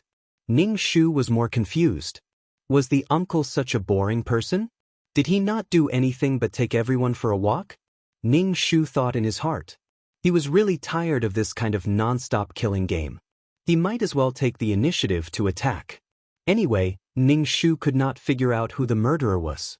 There were a few suspects, but he felt that everyone was the murderer. Ning Shu looked at Lan's neck. What was that thing hanging on the red rope? There was no dinner. The old woman did not prepare food for everyone. Anyway, they had fallen out. It was good enough to have a sip of hot water. Ning Shu took out the black steamed bun from this morning. The steamed bun was hard and not delicious. Ning Shu chewed slowly. Everyone was sitting or standing in the central room. Although it was still cold, it was much more comfortable than in the ice and snow. Unexpectedly, no one complained. Ning Shu sat cross-legged at the foot of the wall. He even wondered if Lan was really blind or wearing contact lenses. Ning Shu closed his eyes to cultivate. The central room was quiet. There was only the sound of breathing. Ning Shu didn't know how long she had been cultivating when she heard the faint sound of footsteps. She opened her eyes and saw that Fan Junyang and Wang Jie were gone. Even the uncle lying on the recliner was gone. Where did they go? Ning Shu tiptoed out of the central room and looked around for the missing people. Finally, he found two shadows in the backyard. Ning Shu carefully hid and pricked up his ears to listen to what the two people were talking about. He faintly heard, "How dare you commit a crime? I don't care so much. Give me the thing. Fan Junyang, you are just a small outer sect disciple. How dare you talk to me?" Listening carefully, this voice sounded like Lan's. "Without that thing, I'll die." As the two of them spoke, they actually started to tug at each other. While they were tugging, Fan Junyang actually took out a knife. The knife actually reflected a snow-white light under the illumination of the snow. Then there was the sound of a knife piercing flesh. Lan couldn't believe it. "You actually dared to attack me." Fan Junyang pulled the thing off Lan's neck. Lan clutched her chest and collapsed. Fan Junyang put away the pendant. When he turned around, a sharpened wooden stick pierced his heart. The relieved expression on Fan Junyang's face froze. He stared blankly at the person in front of him, who had fallen onto the snow like Lan. Ning Shu was speechless. What was going on? Ning Shu squinted his eyes, trying to see who killed Fan Junyang. The black shadow bent down and picked up the pendant in Fan Junyang's hand. "Give it to me." The uncle's voice was light. "Ning Shu, how many people were hiding here?" The uncle raised his gun. Wang Jie raised his hand and said calmly, "Even if you're a first-generation mission enforcer, this thing is mine." A first-generation mission enforcer wouldn't steal something from a beginner mission enforcer like me, right? The uncle sneered. "What right do you have to bargain with me?" Wang Jie's face was cold. He didn't speak for a long time, but he didn't give the pendant to the uncle. Ning Shu picked his ear. Wang Jie was a beginner mission enforcer. He remembered that only Zhang Jiasen was a beginner mission enforcer. Damn, Zhang Jiasen changed his appearance? What the hell? How could this be possible? Why didn't Mei Ziqing come back? Why did he change his appearance? Why did he kill himself while he was scheming? Was it because of the spirit stone? What was the use of the spirit stone? Feeling like he didn't know anything, Ning Shu asked 2333 in his mind, what the hell is that stupid stone? If it was a priceless treasure, she had to get one. This mission had cost her an upgraded version of the amulet. Her heart was bleeding. 2333, where the hell did you go? Ning Shu called out for a long time, but 2333 didn't respond. What's wrong with him? Could it be that something went wrong? Seeing that 2333 didn't respond, Ning Shu gave up. Anyway, 2333 was just a useless piece of trash who only knew how to make sarcastic remarks. Ning Shu quietly stared at the uncle and Wang Jie. Snatching food from the tiger's mouth was just a thought in his mind. There was someone who could destroy space. Trying to snatch food from the tiger's mouth was like trying to hit a rock with an egg. Ning Shu wanted to roll his eyes when he saw Zhang Jiasen. Damn, why didn't this guy die? He caused the death of Miao Miao Miao's family. He was living a superior life. She went to counterattack. In the end, he became a mission enforcer. Wang Jie, who was being held at gunpoint by the uncle, had no choice but to give the pendant to the uncle. The uncle directly put it in his pocket. He didn't kill Zhang Jiasen. He turned around and left. Ning Shu thought that Zhang Jiasen would fight with the uncle. In the end, Zhang Jiasen didn't fight back and just admitted defeat. Ning Shu ran back to the central room and sat cross-legged at the foot of the wall, pretending to cultivate. When the uncle came in, Ning Shu opened her eyes slightly and looked at him. The uncle glanced at Ning Shu and lay on the recliner. When Zhang Jiasen came back, her face was very ugly. Seeing that you're not well, I'm happy. If you're well, that would be great. Although she didn't get that thing, and Zhang Jiasen worked for nothing, Ning Shu was in a good mood. Zhang Jiasen sat next to Ning Shu. Ning Shu smelled the smell of blood on him. She opened her eyes and moved to the side. Zhang Jiasen didn't care about Ning Shu's move. She stared at the uncle and rubbed her fingers. Ning Shu was very bad. She hoped that Zhang Jiasen would fight with the uncle and be killed again. But Zhang Jiasen didn't do anything. Ning Shu expected that Zhang Jiasen was a person who could endure. Now 2 more people were dead. Lan and Fan Junyang were dead. The 2 most suspicious people were dead, but these 2 people were related to these murders. Fan Junyang wanted to steal Lan's jade pendant, but he was killed by Zhang Jiasen. Ning Shu's vigilance towards Zhang Jiasen was raised to the highest point. He killed people who had no grievances with him without mercy. He had such a grudge against him that he wanted to kill him when he had the chance. 2333, are you there? Ning Shu called out to 2333 in her heart. Lalala was as stubborn as a rock. Ning Shu let out a long breath and woke up 795,795. She rubbed her eyes and asked, "What's wrong? What do you think that treasure is for?" Ning Shu asked. 795 looked puzzled. "What treasure?" Ning Shu smiled. "Go back to sleep." "What treasure? You have to tell me. We're sleeping on the same bed. If there's anything good, we'll share it equally." 795 said. Chapter 858. Ning Shu shook his head. "We've never slept on the same bed.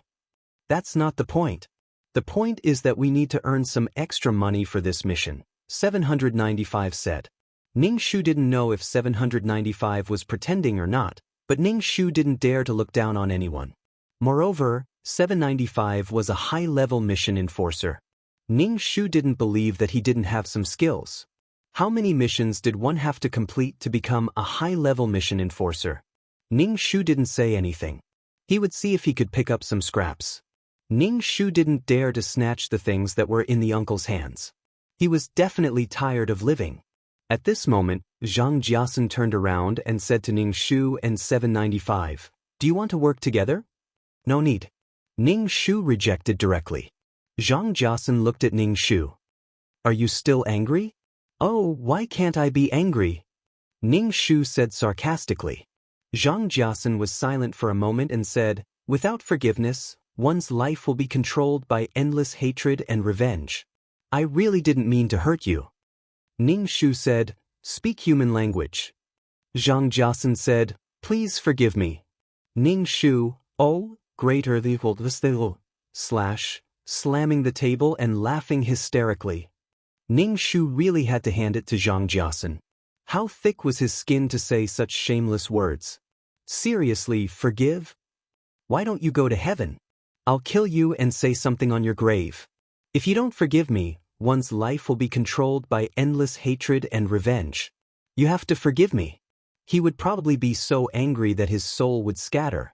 Ning Shu looked at Zhang Jiasun expressionlessly. I really have to hand it to you.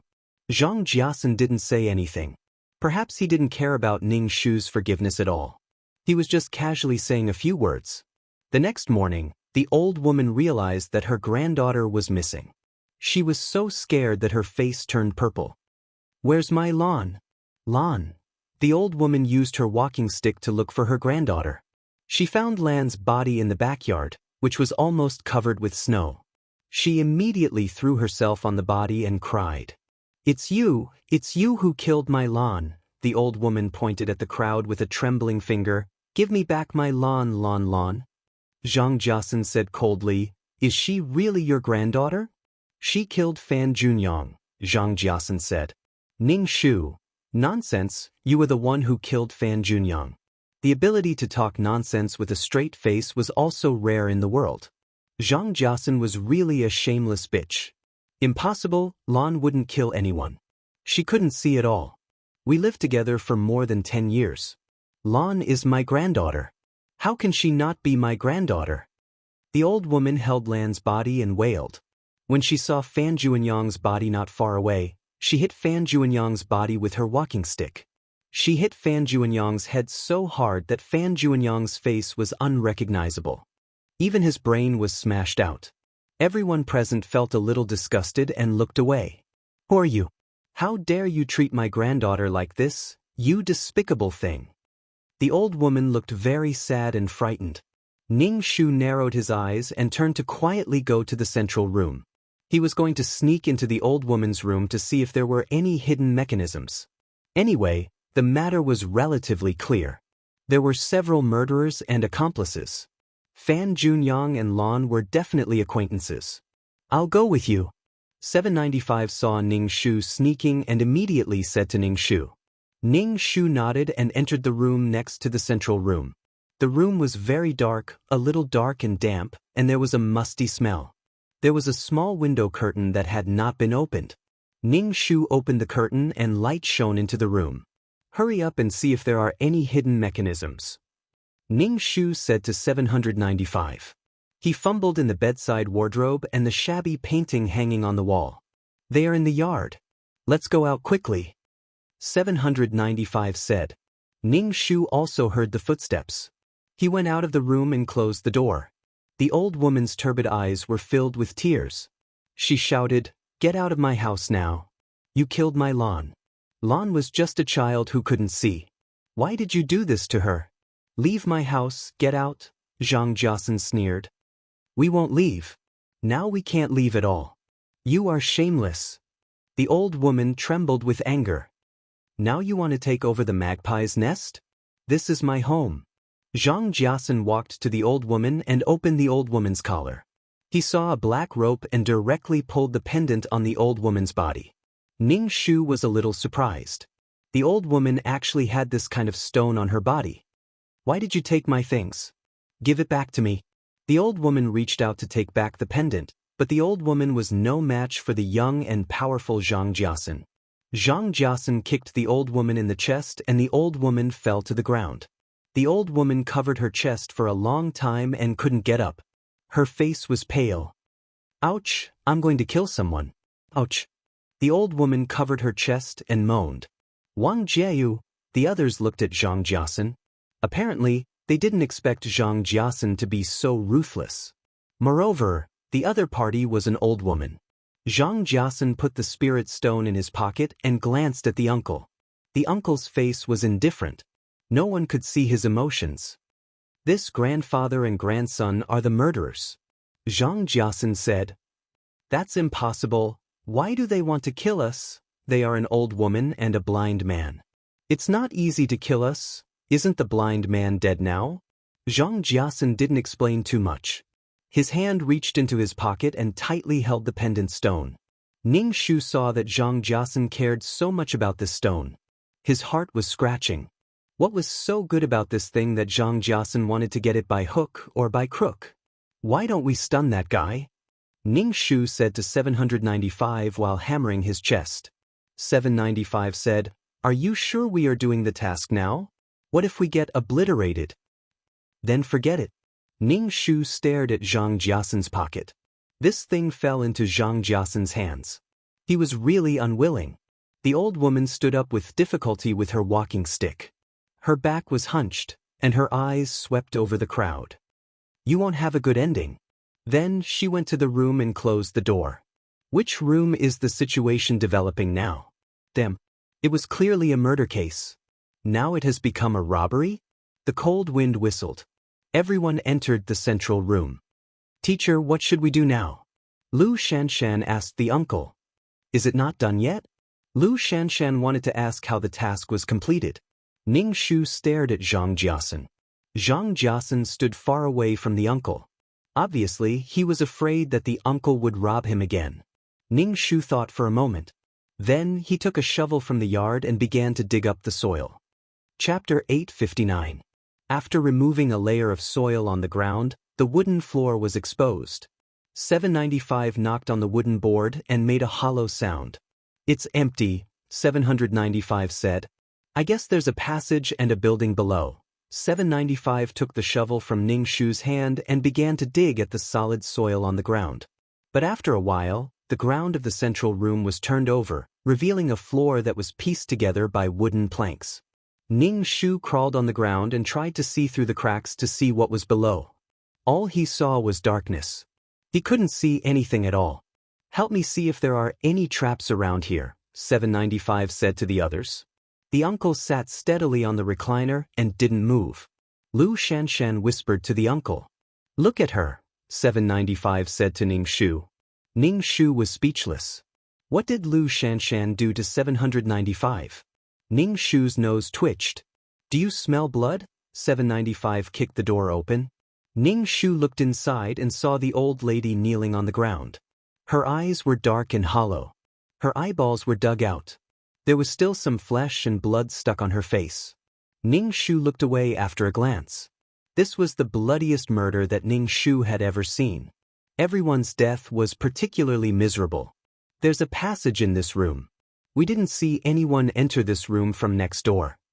795 looked around. Ning Shu touched the wall and felt that there was a cobweb-like passage under the house that could lead to anywhere in the house. No one knew. Ning Shu, Zhang Jiasan, and the other two searched around the house. Finally, 795 touched a bump under the bed. With a press, a passage appeared under the bed. Here. 795 climbed out from under the bed. Move the bed away. The boys worked together to move the bed away. They looked at the dark hole. It was like the mouth of a monster that wanted to swallow everyone. Teacher, do we go down now? 795 asked the uncle. 795 dared to talk to the uncle, but Zhang Jiasan stood far away. He tried to reduce his presence. Go in. The uncle nodded. Wait. Ning Shu raised his hand. You don't want to go? The uncle raised his eyebrows. The uncle hurried to the yard, took a few sharpened sticks from the woodshed, and gave one to 795. Thank you. 795 weighed the wooden stick and thanked Ning Shu. Ning Shu wanted to give one to the uncle, but he remembered that he had a gun on his waist. Even in the ancient world, guns were allowed, so he didn't give it to him. Give me one, Lu Shanshan said. Ning Shu handed one to Lu Shanshan. Zhang Jiasan said, Let's go. There are other people in this room. There were still more than 10 people. That's right, mentor. What should we do if you leave? What if the murderer comes again? How about we go together? I'm scared here. The uncle pursed his lips. We might die if we go down. Ning Shu felt that it wasn't safe in the house. The passage below could allow the murderer to appear at any time and kill these weak college students. However, the situation below was unknown. They didn't know anything. The future was uncertain. They didn't know what dangers there were. "Mentor, let's go with you," everyone said. "Just stay here." "There's no need to follow me," the uncle said indifferently. "It's dangerous down there." "No, Mentor, we must go with you." "Whatever," the uncle said indifferently. Everyone followed Ningshu's example and went to the courtyard, each of them taking a wooden stick. The uncle went down first, and Lu Shanshan followed closely behind. "Be careful," Zhang Jiasen said to Ningshu and went down the stairs. Ningshu, acting like he cared about her. 795 turned on the flashlight on his phone and went down. Ningshu held the wooden stick tightly in his hand and walked into the cave with the flashlight. He said to the nervous members, "Hurry up and follow me." Everyone went down the passage one after another. The whole house was quiet. The snow was falling heavily, and the wind was howling. It seemed like the house was going to be submerged. Ningshu held the flashlight in his mouth. He held 795's clothes in one hand and the wooden stick in the other. The stairs were very complicated. There were many passages, and they didn't know where these passages led. It was easy to get lost. There were all kinds of traps in the passages. If they weren't careful, they would lose their lives. As they walked, the people behind them disappeared. They fell into a trap. They didn't know if it was an illusion, but they felt like someone was spying on them. The atmosphere in the group was very gloomy. There were even soft sobs. Ningshu's palms were sweating. He said to 795, "I feel like someone is playing with us." As soon as Ningshu's voice fell, he heard a poof. Ningshu looked back and saw an iron stick suddenly appear on the ground. The iron stick was sharpened. When a boy just took a step, this thing appeared from the bottom of his feet. It went straight through his head from below. The iron stick came out of his mouth. Some people couldn't bear it. They held their heads and screamed at the top of their lungs. The uncle walking in front pulled out the gun at his waist. He narrowed his eyes and shot at the wall. Then he quickened his pace. The people behind had to jog, but there were no casualties for the time being. It felt like there was an inescapable net around them. There were surveillance cameras everywhere. The uncle's gun was always in his hand. He would shoot every few steps, but there were no bullets. Ningshu released her spiritual power, but her spiritual power was not strong. She could only look at the situation around her and see if there were any mechanisms or traps underground. Ningshu looked at the uncle walking in front. He seemed to have a direction. He went straight in one direction without stopping. Zhang Jiasen touched the jumping stone in his pocket. He pursed his lips tightly and looked at the uncle walking in front. Ningshu didn't know how long she had been walking. She didn't know how many detours she had taken. The road in front of her was getting wider and wider. There was a harsh light. Ningshu narrowed her eyes and looked at the entrance of the cave after adapting to the light. He saw a magnificent building that was incomparably gorgeous. There were strange patterns on the big pillars, and in the middle of it was a majestic square altar.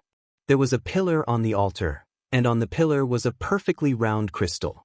This stone was multicolored and exceptionally dazzling. "This is good stuff, good stuff."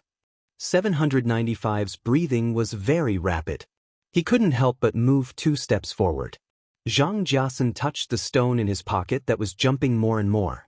His eyes were very deep. Ningshu asked 795, "What is this?" 795 whispered, "There are countless planes and 3,000 great Tao.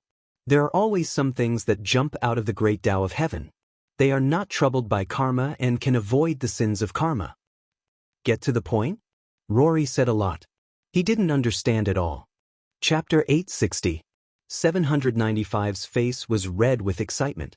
"We mission enforcers also have evil creatures, but with this thing, not only can it save lives, it can also avoid the sins of heaven. To be able to get this thing, the number of souls in the stone is equivalent to the number of lives you have. Even if you kill someone, you won't have any negative karma if you kill an innocent person." Ningshu was speechless. Damn, how could such a heaven-defying thing exist? If mission enforcers got it, they wouldn't have to be afraid of being erased. After all, there were souls in it that would replace the mission enforcers. Ning Shu's heart was itching. Looking at the light of the stone, she felt that it was even more dazzling. She really wanted to get this thing. In the face of such a rare thing, the greed in her heart was infinitely magnified. Ning Shu clenched her fists tightly. Her nails dug into her palms, causing pain. Ning Shu calmed down and glanced at the indifferent uncle. She sighed in her heart. Her chances of getting this thing were quite slim. With this thing, mission enforcers could do almost anything. It felt realistic no matter how she thought about it. Clap, clap, clap. There was a burst of applause and there were echoes. Everyone looked at the person clapping. They saw Pan Chen wearing a white priest's robe with wide sleeves. Coupled with his delicate and gentle face, he looked like a polite scholar from ancient times. Pan Chen, aren't you dead? Pan Chen said politely, welcome to the Temple of God's Stone as a guest. Pan Chen, did you kill those people? A member couldn't help but ask. Pan Chen nodded. Not all of them were killed by me. Pan Chen lowered his head and counted his fingers. A few of them were killed by Fan Junyang. A few of them were killed by me. There were also some who took advantage of the chaos to kill them. The one riding the wooden horse was killed by this old woman. The saw was done by Lan. Pan Chen complained. Lan is really useless. She gave me a pair of sky eyes and died just like that. Ning Shu was speechless. Those eyes were sky eyes? They were obviously cataracts of a dead fish, okay? Are you still human? We are all classmates. Why did you kill them? Someone shouted at Pan Chen angrily. Pan Chen asked, why can't I kill them? Don't you feel guilty? Of course not. Besides, I didn't kill all of them. I just provided some convenience, Pan Chen said with a shy look on his face. Seeing Pan Chen like this, everyone couldn't help but feel a chill run down their spines. He was talking about killing people as if it was as normal as eating. Since you're here, I have to give you a gift, Pan Chen said gently. As soon as he finished speaking, the stone on the pillar emitted a dazzling light. Ning Shu suddenly felt as if her soul was about to leave her body. A powerful suction force was trying to suck her body out. Everyone hugged their heads and howled in pain. It was too painful to have their souls forcibly separated from their bodies. The uncle squinted his eyes and fired at the stone. The stone's light dimmed a little, and the power that wanted to pull the soul out of the body was gone. Pan Chen looked at the gun in the uncle's hand and asked with a frown, what gun is that? The uncle turned his arm and fired 2 shots at Pan Chen. Pan Chen's body moved twice and his figure dimmed a little. Can your gun erase souls? Pan Chen looked vigilant. Ning Shu was speechless. What the hell was Pan Chen? Why couldn't he be killed? Was Pan Chen a soul? Ning Shu asked 795. What is he? 795 felt terrible as she hammered her chest.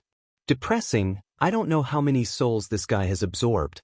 He has already formed a soul. I thought I could get the stone by luck, but it already has its own consciousness. Ning Shu was speechless. She had completely given up on this idea. Not to mention the uncle, this guy's soul was even stronger than hers. How could she get it? Instead, her soul was devoured by the other party. Ning Shu clutched her chest like 795. Her heart was extremely stifled. Then why does it reincarnate again and again? Ning Shu asked. It makes people experience death again and again.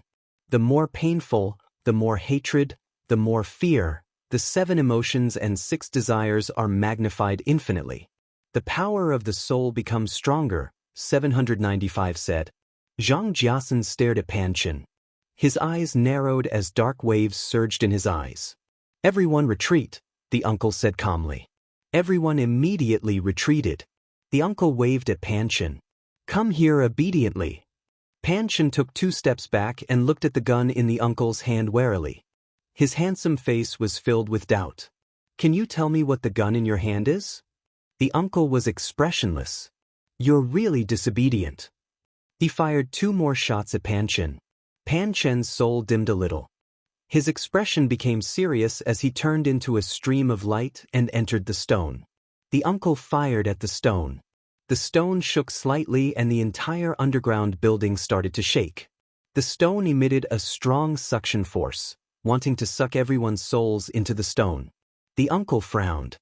Stubborn resistance. The uncle pulled the bolt and turned his body slightly.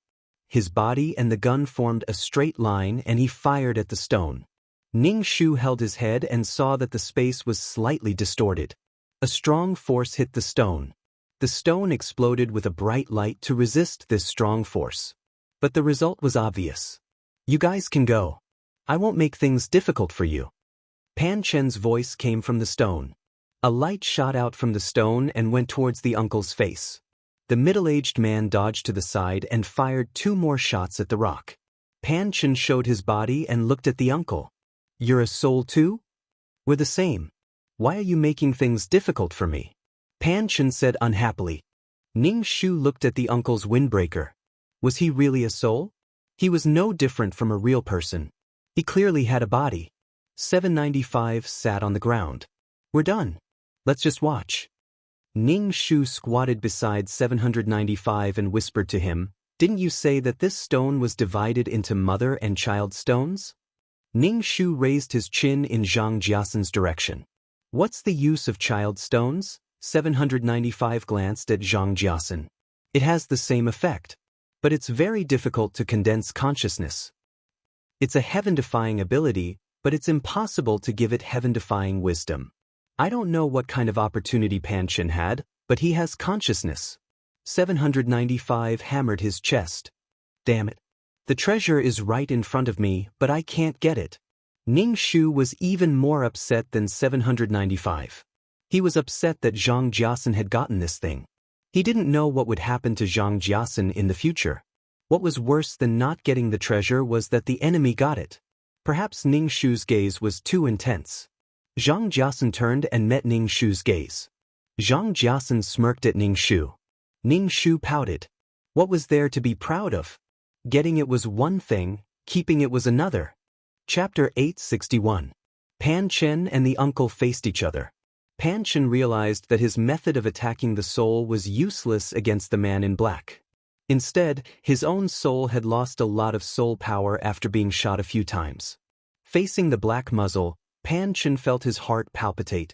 Even the heavenly Tao couldn't kill him. Pan Chen politely said to the uncle, We can talk. This is the last shot. Do you believe that this shot will destroy your body? The uncle said coldly, It wasn't easy for you to form a consciousness. Since you don't know it, leaving you alive will be a disaster. Pan Chen furrowed her delicate eyebrows. Why do we have to fight and kill? The uncle fired a shot at Pan Chen's soul. The silent power destroyed Pan Chen's soul until it was transparent. Pan Chen raised his hand in shock. His hand was already transparent. Pan Chen immediately went back into his body and said, I surrender. Ning Shu was speechless. He thought that there would be a good fight. What a smart guy. Pan Chen flew toward the uncle. The uncle reached out and caught the stone. Ning Shu's saliva flowed out. This was a good treasure. There was no karma involved in killing people, and it could even be killed in his place. The uncle put the stone away. Give it to me. The uncle said to Zhang Jiasan indifferently. Isn't this something that a mission enforcer like you should have? Zhang Jiasan held the stone tightly and took 2 steps back. I got it myself. I have the right to get it. Didn't you want it too? You even knew about it a long time ago. But you let them kill people to draw it out. Zhang Jiasan's expression was serious. The uncle said casually, So what? Zhang Jiasan's expression was gloomy. Then what right do you have to take my things? I want to. What right do you have to say that to me? The uncle said indifferently. Are you stupid? They're just souls now. Who knows how many times they've died? Even their bodies are fake, Pan Chen said. Ning Shu was a little surprised. The body she possessed was fake, but it had a temperature, a heartbeat, and breathing. Was it a trick? Are first-generation mission enforcers allowed to steal from others? Before Zhang Jiasan could finish his sentence, the item in his hand flew out. This is something I gave to a few slaves. Do you want to become my slave? Pan Chen said, Can you help me kill people and find souls, and I'll give you eternal life? The uncle pressed his hand on the stone, and Pan Chen immediately stopped talking. The thumb-sized stone flew towards the uncle. The uncle caught the stone and said, How many stones did you scatter? Call them all back. Yes. Pan Chen's tone was dull.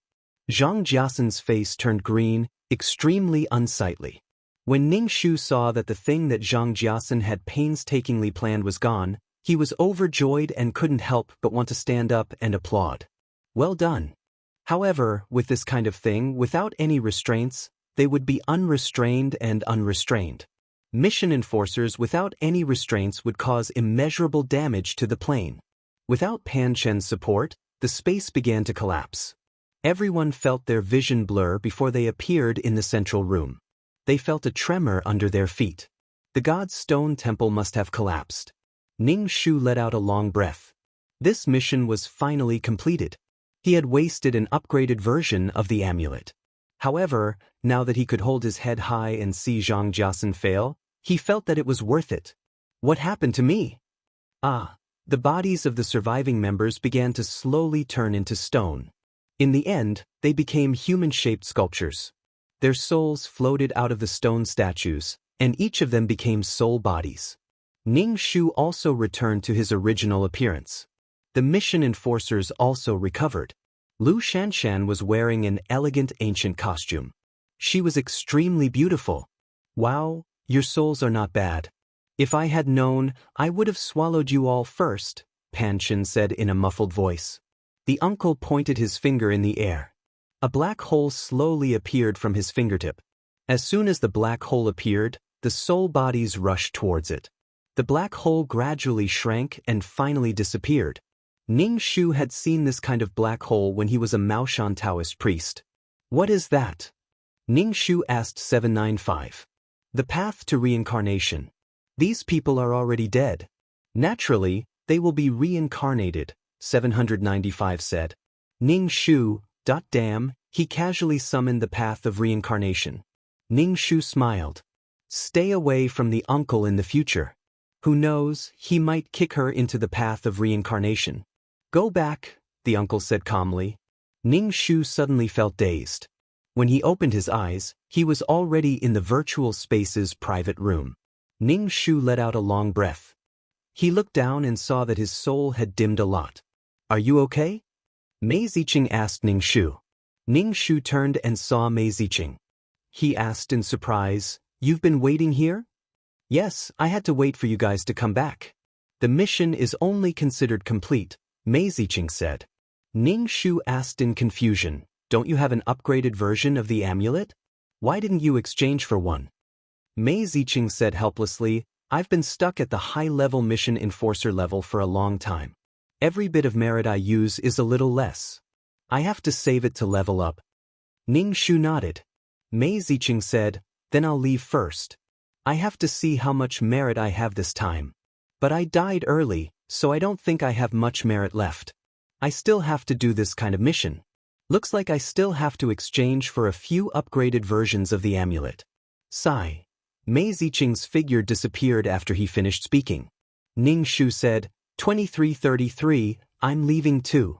Add my account. We'll work together again if there's a chance. After the mission enforcers left, only Zhang Jiasan, the uncle, for 96, and Ning Shu were left in the room. Zhang Jiasan's soul was extremely transparent, as if it was about to dissipate. It looked like he had paid a heavy price for possessing her twice. If she used a little item, she could turn Zhang Jiasan into ashes. Zhang Jiasan sensed Ning Shu's malicious gaze. He glanced at her and disappeared. For 96 said to the uncle, Can you give me a small piece of that stone? The uncle said indifferently, No. For 96 was a little discouraged. Then can you let me take a look?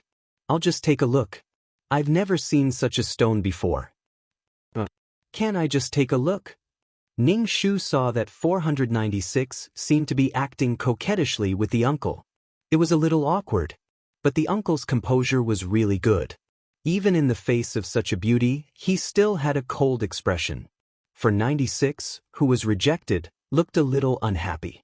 Looking at the indifferent first-generation mission enforcer, 496 was angry but full of fighting spirit. Ning Shu felt that it was not suitable for him to stay here.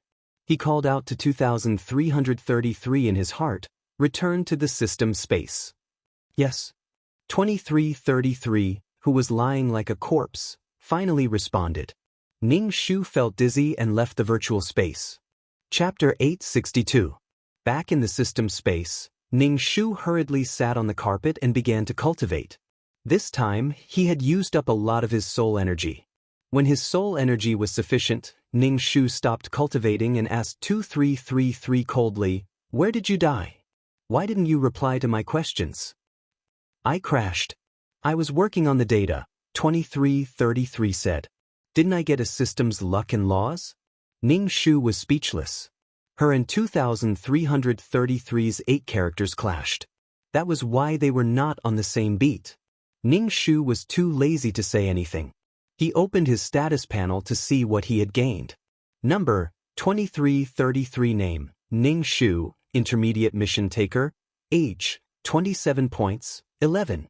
15 million soul, 310 health points, 81 wisdom, 264 charm, 10 luck, 99 mental power, 170 faith, 24141000 combat power, 182 aptitude, 79 merit, 100453000 skills. 5th ring shooting technique, trash fighting technique, entry to ultimate martial arts, beginner poison technique, beginner business management knowledge, beginner code programming, beginner lawyer skills, ghost hunter skills. Honorary titles, goddess of war, selfless ancestor items, calm aura, faith aura, amulet 5, upgraded amulet auras, mother of the world, queen's blessing, model worker, Qinshi's blessing, leader aura, grass blessing, best friend, Miao Miao Miao's blessing, life-saving hand, Zhu Sunyang's blessing, completed special mission.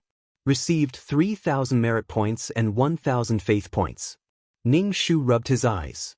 That's it? Just 3,000 merit points? No points, no attribute points. This mission was a scam. Ning Shu opened the chat and asked Mei Ziqing, "How's the reward? Can I become a super mission taker?" Mei Ziqing, sigh, "I'm still a little short. Merit points are really hard to come by. I still need to do some special missions. Special missions are hard to come by." Ning Shu comforted Mei Ziqing, "Don't be too anxious. Take it slow." Mei Ziqing thought for a moment. "I'd better go and do some normal missions. I'm mentally tired. I'll think about it when I have a special mission." Ning Shu chatted with Mei Ziqing for a while. Just as he was about to close the chat, he heard a notification.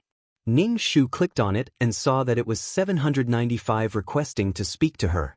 Ning Shu clicked yes.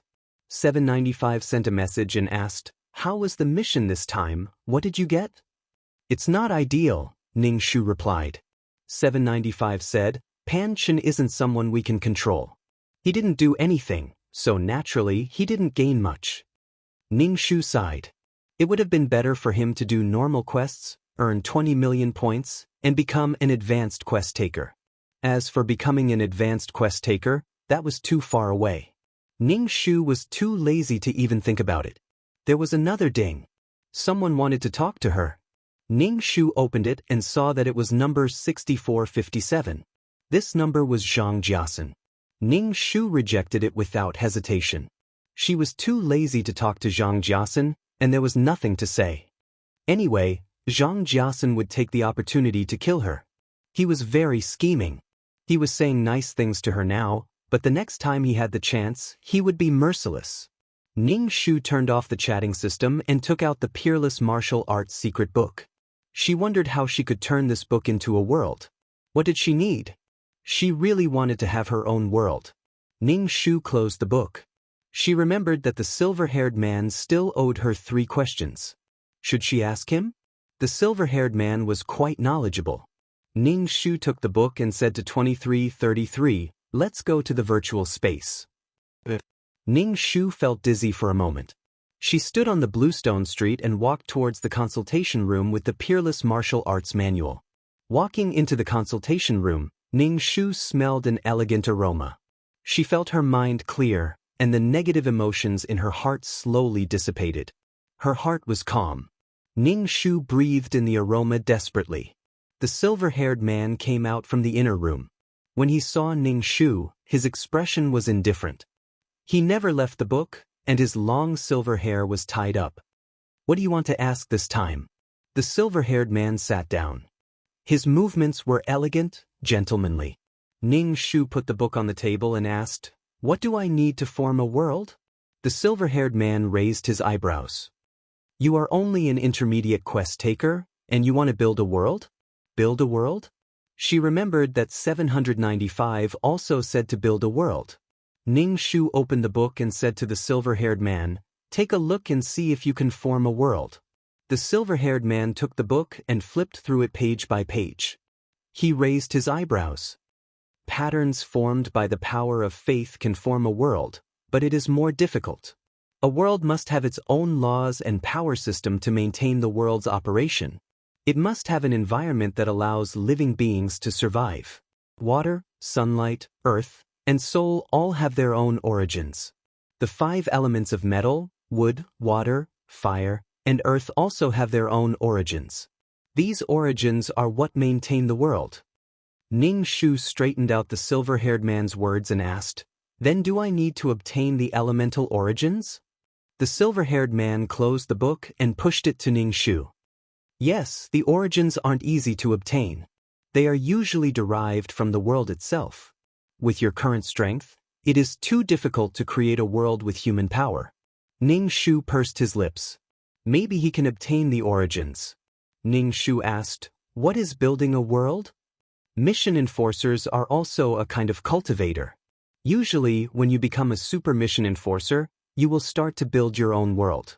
Once you have your own independent world and become one with the world, you will not be easily erased. The silver-haired man said. Ning Shu nodded.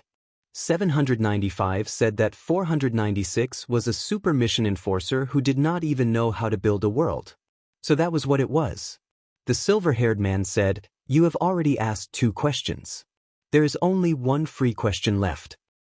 "What? Just one question?" Ning Shu was speechless. "The first question is whether this book can form a world.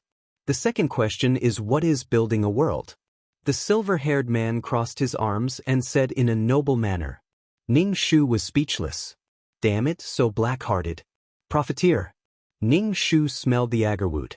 The silver-haired man took his book and went into the room. He turned around and said to Ning Shu, "This kind of incense is charged according to the time it is recorded." Ning Shu took his book and ran out of the consultation room. He looked at the signboard at the door and really wanted to flip the table. Gentlemanly and elegant, but so treacherous in his bones. They were all old and cunning people. He wondered how long this man had been around. After coming out of the consultation room, Ning Shu went to the restaurant and ordered something to eat. After eating a table full of food, he was not full and did not gain weight. Awesome. After coming out of the restaurant, Ning Shu planned to exchange for an upgraded version of the amulet. The last time he exchanged for one, he was erased. He had to exchange again. Chapter 863. The upgraded version of the amulet cost 100 merit points. Ning Shu went to the shop where he had exchanged before. Previously, he had exchanged for 95 merit points. This time, Ning Shu spent 190 merit points to exchange for 2 upgraded versions of the amulet. With 2 upgraded versions of the amulet, Ning Shu felt a lot more at ease. After exchanging for the amulet, Ning Shu said to 2333, "Let's go back to the system space." After returning to the system space, Ning Shu took a book from the bookshelf and read it. After reading it, he took the sprinkler to water the flowers and tidied them up. He said to 2333, "Let's look at the next client." 2333 said. A figure gradually appeared in the space. She was wearing coarse linen clothes and cloth shoes. Her hair was tied up with a wooden hairpin. Her face was sallow and tired. Her figure was thin, and her cheekbones were high. At first glance, she looked like an overworked ancient peasant woman. Ning Shu squinted his eyes and looked at her. He knew a little bit about fortune-telling. This woman clearly had a rich face. The woman's cloudy eyes looked around the space. The space was bright, the floor was smooth, the plants dripping with water, the fresh and lovely flowers, the bookshelf was full of books, and the beautiful sofa. The woman nervously pinched her white dress and took 2 steps back. Ning Shu said, "Hello, are you going to counterattack?" "Yes." My name is Chen Ermei. Chen Ermei whispered, "Can you help me counterattack?" "Yes, what is your wish?" Ning Shu asked. Chen Ermei looked a little timid. After a long silence, she said, "I want to take revenge on Bai Yiqiao. She ruined my life. I don't know why she did this to me. And my husband, he defiled me." Speaking of her husband, Chen Ermei looked frightened and scared. Ning Shu decided to read the plot first before deciding whether to accept the quest. Chen Ermei didn't know why Bai Yiqiao was so against her. In fact, Bai Yiqiao was reborn. Bai Yiqiao's father was a scholar. He took the imperial examination all his life and didn't get to high school. However, being a scholar in the corner of the village was still very amazing. Furthermore, once one became an elementary scholar, one would not have to pay exorbitant taxes. Bai Yiqiao was born delicate and pretty. Because she didn't work, her skin was white and she wore beautiful clothes. She was particularly conspicuous among the village girls and women. Bai Yiqiao's grandfather was engaged when Bai Yiqiao was young. Her future husband was a man who hunted for a living. Bai Yiqiao was proud and arrogant. Naturally, she didn't like this man. She broke off her marriage and went to the town to be a concubine for the son of a big family. At that time, the world was in chaos. Fang Yong, who had his marriage annulled, wanted to join the rebel army. However, before he left, Fang Yong's mother arranged another marriage for him. The other party was Chen Ermei. Not long after they got married, Fang Yong joined the army. Relying on his agility and archery skills, Fang Yong stood out in the army and climbed up the ranks step by step. After the new emperor ascended the throne, Fang Yong was given the title of Marquis. As for Chen Ermei, because of her husband's honor as a wife, she became a titled madam. Bai Yiqiao, who became a concubine, was found wrong by the mistress of the house. She broke her legs and threw out of the house to beg for a living. When Fang Yong returned home, Bai Yiqiao saw Chen Ermei, who was not as good as her in every aspect, dressed in brocade clothes, wearing gold and silver, followed by several servant girls. Even the mistress of the house, who broke her legs, was in front of Chen Ermei. Fang Yong, who was wearing an official's uniform, Bai Yiqiao was stunned. She never knew that Fang Yong was so heroic. All this glory and her husband became someone else's. Chen Ermei was lucky to pick up the scraps. Bai Yiqiao crawled on the side of the road. Chen Ermei threw a few copper coins into her bowl. Bai Yiqiao was ashamed and insulted. She covered her face with her dirty and messy hair. Watching Chen Ermei and Fang Yong go farther and farther away, seeing Fang Yong's considerate care for Chen Ermei, Bai Yiqiao regretted it. In remorse, Bai Yiqiao froze to death on the street. When she woke up again, she was reborn back to the time when she broke off the marriage. The reborn Bai Yiqiao decided to turn over a new leaf, no longer loved vanity, and lived a down-to-earth life with Fang Yong. Ning Shu, who had accepted the plot. Why was it reborn again? People with such character could be reborn. Those who were wronged and died, those who suffered great pain and died, had no chance to start over. Your mother, this Bai Yiqiao was a proper green tea bitch. The reason why she would live a down-to-earth life with Fang Yong was that she knew that Fang Yong would stand out sooner or later. Green tea bitch, she fell under the skirt of a man. Bai Yiqiao had always been afraid of Chen Ermei, who had a husband and wife relationship with Fang Yong. Chen Ermei's current situation was Bai Yiqiao's masterpiece. Bai Yiqiao was not a good person. As a concubine of a big family, her complicated backyard was full of struggles and she had experienced all kinds of shady things.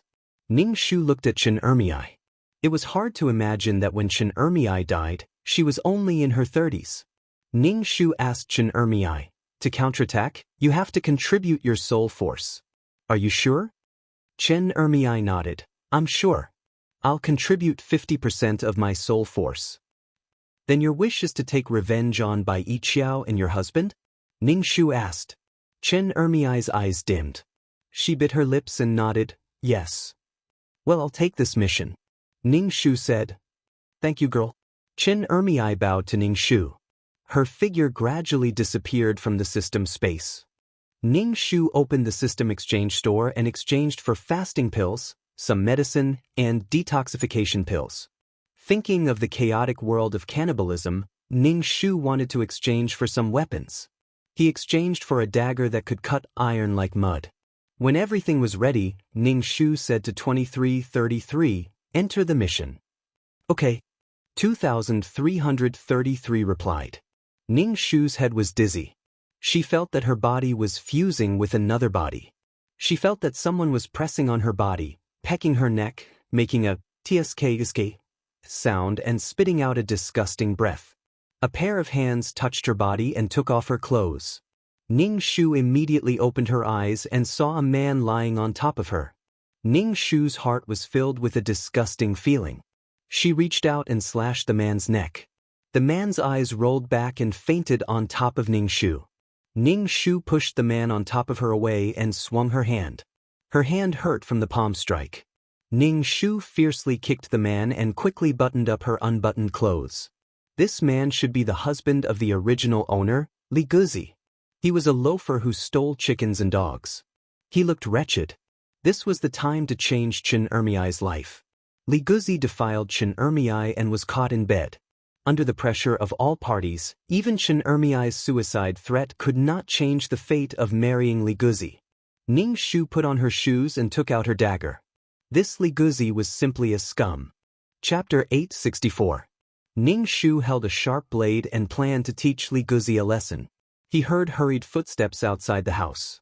Second sister said she went to the toilet, but we still can't find her. We've looked everywhere. The voices outside the house were getting closer and closer, and the footsteps were getting louder and louder, and listening to the footsteps, there were a lot of people. Ning Shu thought quickly in his mind. The most important thing now was not to have anything to do with Li Guzi. Putting away the dagger, Ning Shu opened the window, jumped out of the window, and then closed the window. Ning Shu bypassed the room and returned to the hall. On the table in the hall, there were colorful lines, which were used to make knots. The reborn Bai Yiqiao was very good at making knots. She had seen many styles in the big families. The women around her all came to learn from her, and Chen Ermiai also came to learn. But she was defiled by Li Guzi in Fang Yong's house. Now Bai Yiqiao and Fang Yong were married. Ning Shu picked up the unfinished knots on the table. Ning Shu was weaving knots in his hand and went to the abandoned room in the backyard. "Hey, what are you all doing here?" Ning Shu looked curious. "I said there was no one in the house. You all ran here. Sister, where did you go?" Bai family's sister said you were missing. "A man?" Ning Shu asked. This man was Chen Ermiai's brother, Chen family's eldest brother. He looked simple and honest. Ning Shu looked at Bai Yiqiao. "After I went to the toilet, I went back to the house." Although Bai Yiqiao was wearing rural women's clothes, they were embroidered with complicated embroidery, which made the coarse linen clothes immediately rise in grade. Bai Yiqiao was a concubine in her previous life. She knew how to serve people with beauty. A woman would dress up for herself. Under limited conditions, she would also make herself look good. At this time, Bai Yiqiao looked a little surprised, and then said with a smile, "Second sister went back and didn't tell us. She let us look everywhere. I heard that Dog Li came to find you. I thought you went to play." Bai Yiqiao said again. Ning Shu hurriedly shook her head. "I didn't play with Li Guzi." "Sister-in-law Fang, how can you say that? I learned how to play with Li Guzi from you. Everyone knows what kind of person Li Guzi is. How can I have anything to do with Li Guzi? I can't wait to avoid him." "Sister-in-law Fang, how can you say that?" Bai Yiqiao said gently, "I'm just saying." "What are you guys doing here?" Ning Shu squeezed into the house and saw Li Guzi who had been tied up. He said in surprise, "Sister-in-law Fang, why is there a man in your house? Isn't this Doggy Li?" Bai Yiqiao reluctantly said, "He must have slipped into the room to sleep."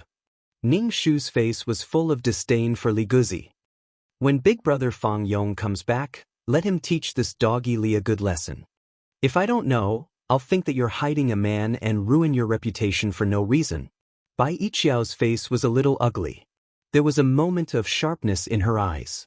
Looking at a few long-tongued women pointing and whispering to each other, Bai Yiqiao scolded Li Guzi in her heart. Especially when she heard Ning Shu call Fang Yong and call him Big Brother Fang, Bai Yiqiao suppressed the dissatisfaction in her heart. It must be that Li Guzi is not honest. He came to my house to steal chickens and dogs. As a result, he lay down and fell asleep. Bai Yiqiao calmly explained. Ning Shu nodded. This Li Guzi is a scum. Sister-in-law Fong, I'm telling you, don't let him off easily. I'll listen to second sister. Bai Yiqiao said. Chen family's eldest brother Ning Shu said, let's go back. Father and mother should be worried. Ning Shu smiled and said to Bai Yiqiao, then sister-in-law Fong, I'll go back first. Ning Shu turned around and the smile on his face disappeared. Chen family's eldest brother saw Ning Shu like this. After leaving the Fong family's house, Ning Shu asked, Sister, are you not feeling well? It's okay. Ning Shu said. Looking back at the Fong family, he felt that Bai Yiqiao was really vicious. She knew the importance of reputation to a woman, but she used this method to destroy Chen Ermiai. So many people saw her doing dirty things with Li Guzi, and Li Guzi also said that Chen Ermiai seduced him, and said that Chen Ermiai was an incomparably lewd woman. No matter how Chen Ermiai refuted, no one believed her. The eyes of others were like knives and swords. The Chen family's reputation was ruined by Chen Ermiai. A woman who lost her chastity was simply dirty to the eyes at a glance. Wherever she went, she would point and talk. Chen Ermiai was going to be drowned in a pig cage, or Chen Ermiai would be put under house arrest. This house arrest was a punishment for women. It punished the improper relationship between men and women, destroyed the woman's desire, and directly sewed up the nether regions to achieve the effect of house arrest. It was so harsh to women. At this time, Li Guzi stood up and said that he wanted to marry Chen Ermiai. In the situation at that time, marrying Li Guzi was the best choice. Chen Ermiai was given to Li Guzi to be his wife. Li Guzi was an out-and-out hooligan. Calling him a hooligan was an exaggeration. He was a shameless, unmanly, and shameless person. Li Guzi was lazy. He would not run around for the family's livelihood. He would not pull out the grass in the field. If there was no food at home, he would either steal it or go to other people's houses to eat. In short, Li Guzi was a hopeless and inhumane scum. After Chen Ermiai married him, she had to do everything at home. Washing clothes and working in the field were all on Chen Ermiai's shoulders. If there was a little money at home, Li Guzi would take it away and go out to drink. He would also beat Chen Ermiai. He often regarded himself as Chen Ermiai's savior. He said that if he had not married Chen Ermiai would have been drowned in a pig cage. Chen Ermiai was very tired and had to face Li Guzi's inhumane treatment. He even beat Chen Ermiai until she had a miscarriage. She had to work in the field, cut the pigweed, and carry the pigweed. Li Guzi never helped her. He did not care whether Chen Ermiai was dead or alive. Sometimes when he went home, he pressed Chen Ermiai on the bed and never cared about Chen Ermiai's feelings. In her 30s, Chen Ermiai was tortured to death. Ning Shu sighed. No wonder Chen Ermiai wanted to revenge on Li Guzi in an era where men were everything. Under Li Guzi's abuse, Chen Ermiai did not even have the heart to resist. Even if she wanted revenge, she would let Ning Shu do it. This was a woman living in ancient times. Reputation was a heavy shackle on her neck. Chen Ermiai was the victim, but no one cared about how she was hurt. Instead, they wanted to drown Chen Ermiai in a pig cage. Li Guzi only received a little punishment. Chen Ermiai was tortured to death. If it were Ning Shu, even if she died together with him, she would teach Li Guzi a lesson. Chapter 865. Chen Ermiai's forbearance won't make Li Guzi treat her well. Forbearance will only make people like Li Guzi bully her even more. In the end, it's the restraint and oppression of women in this era. Ning Shu returned home with his elder brother Chen Li next to him. When they entered the house, Father Chen raised his pipe and hit Ning Shu. Ning Shu didn't have the experience of standing still and letting people hit him. He dodged in a flash. You still dare to dodge? Father Chen's eyes were red. Madame Li comforted from the side. Well, old man, isn't Ermiai back? Father Chen sat on the Kong and took a deep breath of the cigarette. He said angrily, You are already a big girl. Don't do things that make me not know where to put my face. You still say that you are close to Li Guzi. Ning Shu rolled his eyes. Dad, how can I be with Li Guzi? Li Guzi is clearly at Fang Yong's house and is even sleeping at Fang Yong's house. What does it have to do with me? Fang Yong's wife came to me and your mother and said that you were playing Luozi and then disappeared. Father Chen knocked on the small table on the Kong with his pipe. I just went to the toilet and Bai Yiqiao was so nervous. Who knows what she is thinking? Ning Shu said, I will never go to her house to learn Luozi again. If you don't go, then don't go. Luozi is only a little money. Just do the things at home well. Father Chen said. Ning Shu smiled, thank you, Dad. Go and feed the chicken. Father Chen said. Ning Shu opened the curtain and went out of the room. He picked some yellow leaves from the vegetable field at the door and cut them to feed the chicken. Chen Li helped Ning Shu do things. Ning Shu said, I don't think Bai Yiqiao is a bad person. Bai Yiqiao is good-looking, right? Ning Shu looked at Chen Li. Chen Li nodded his head honestly, yes, she is. Many people are saying that Fang Yong is burning incense to be able to marry the daughter of a scholar.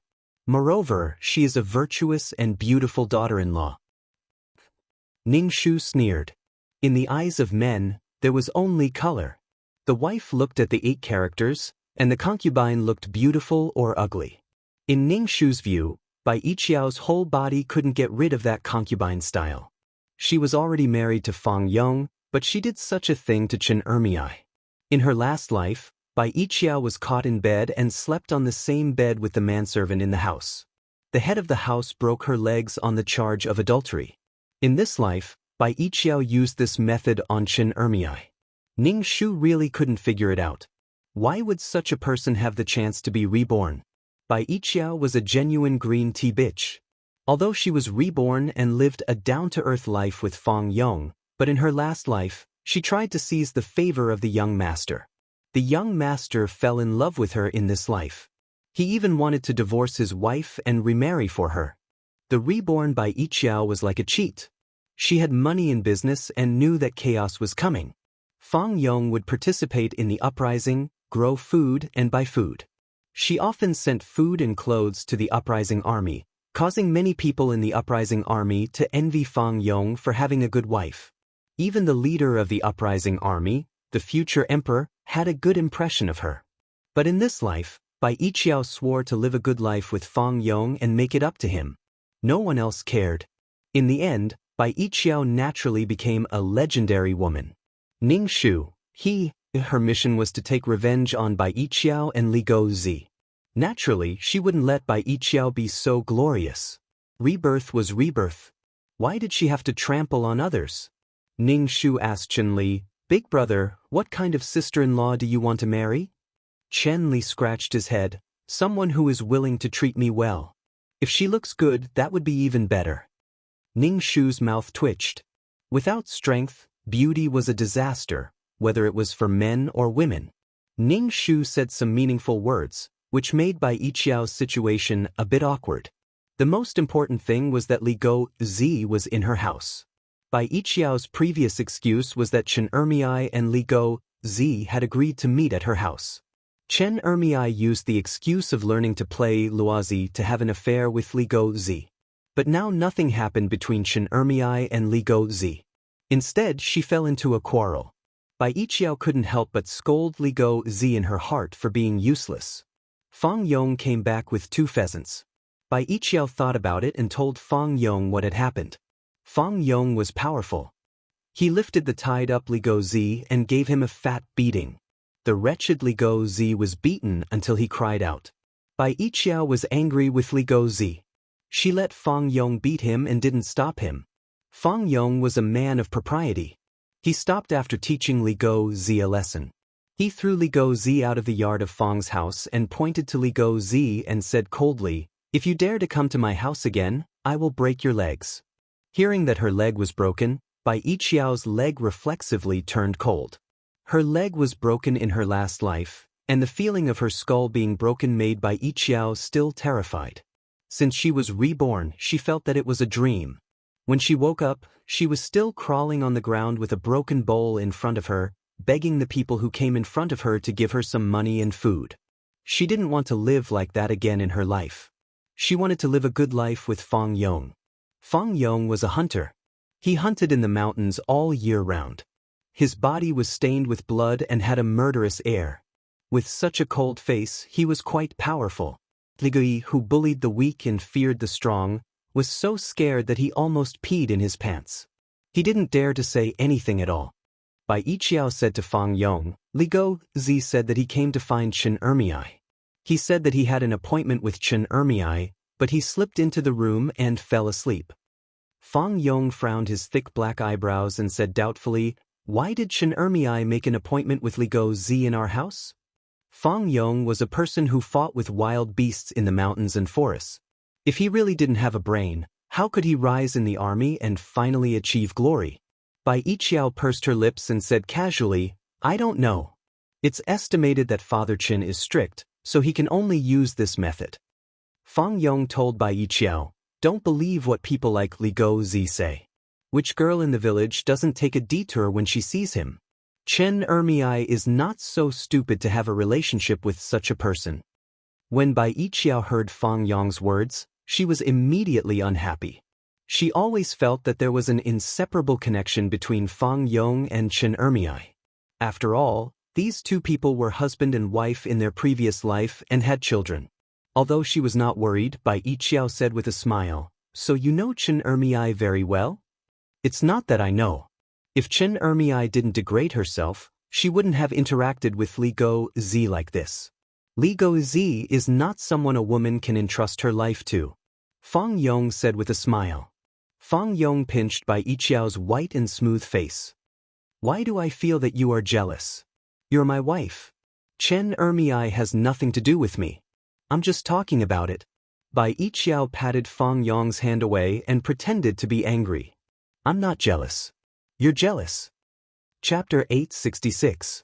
Fang Yong didn't pursue the reason why Li Guzi came to his house. Fang Yong didn't ask why Li Guzi came to his house. After all, Li Guzi didn't go to the east house to touch the dog or go to the west house to steal chickens. Burglary was a very common thing. Bai Yiqiao breathed a sigh of relief and asked with jealousy, Do you like people like Chen Ermiai? Chen Ermiai was like a thorn in her heart. Bai Yiqiao could never forget that in her last life, Chen Ermiai was wearing brocade clothes and throwing money into her bowl. If it weren't for the death of her father, she wouldn't have fallen to the point of begging. In her last life, her eyes were high. Relying on the fact that she was the daughter of a scholar, she didn't get along well with her relatives. When she was down and out, no one helped her. In this life, Bai Yiqiao changed a lot, but the existence of Chen Ermiai was like a fishbone in her throat. Therefore, Bai Yiqiao was a little sensitive, especially when she heard the name of Chen Ermiai from Fang Yong's mouth. However, Bai Yiqiao wouldn't make a scene. She knew very well that men were tired of crazy and unreasonable women, so she questioned Fang Yong with a delicate and jealous appearance.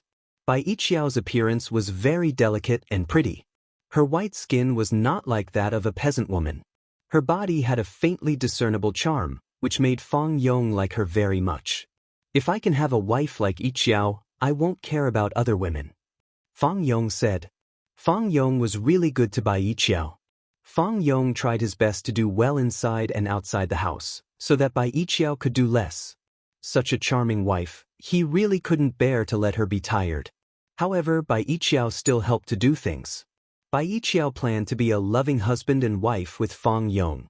Naturally, they had to support each other and support Fang Yong's brilliant career. Fang Yong's mother, who had bad eyesight, was very obedient. Even if she encountered any grievances, or if Fang Yong's mother said something bad, Bai Yiqiao would endure it. After that, Fang Yong would be twice as good to her. Therefore, Bai Yiqiao was a very smart woman. In her last life, she experienced a complicated struggle in the backyard and benefited from it in this life. Ning Shu had a lot of things to do at home. He did some trivial things like cooking with Madame Li, Old Man Chen, and Chen Li wouldn't enter the kitchen. Cooking was something that the women did. Ning Shu was thinking about how to deal with Li Guzi. Li Guzi actually wandered around the Chen family.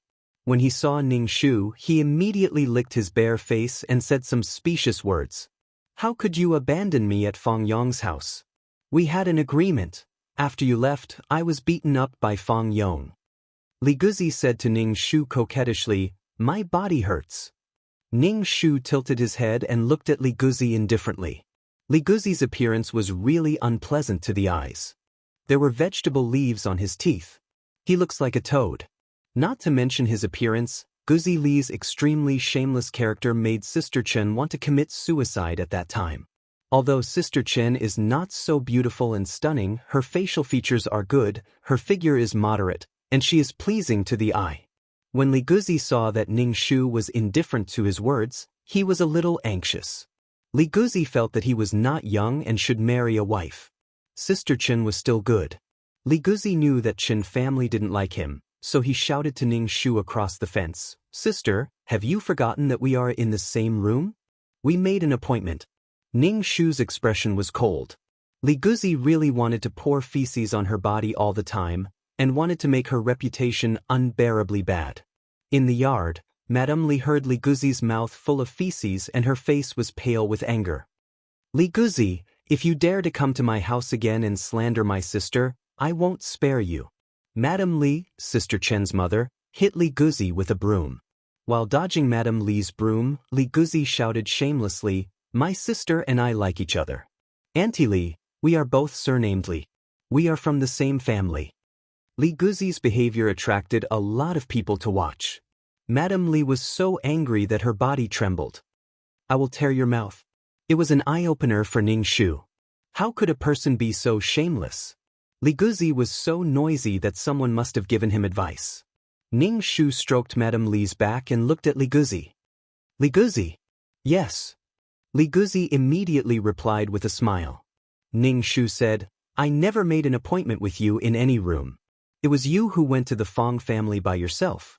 There were many daughters-in-law and girls in the Fong family that day. Did you peep at them?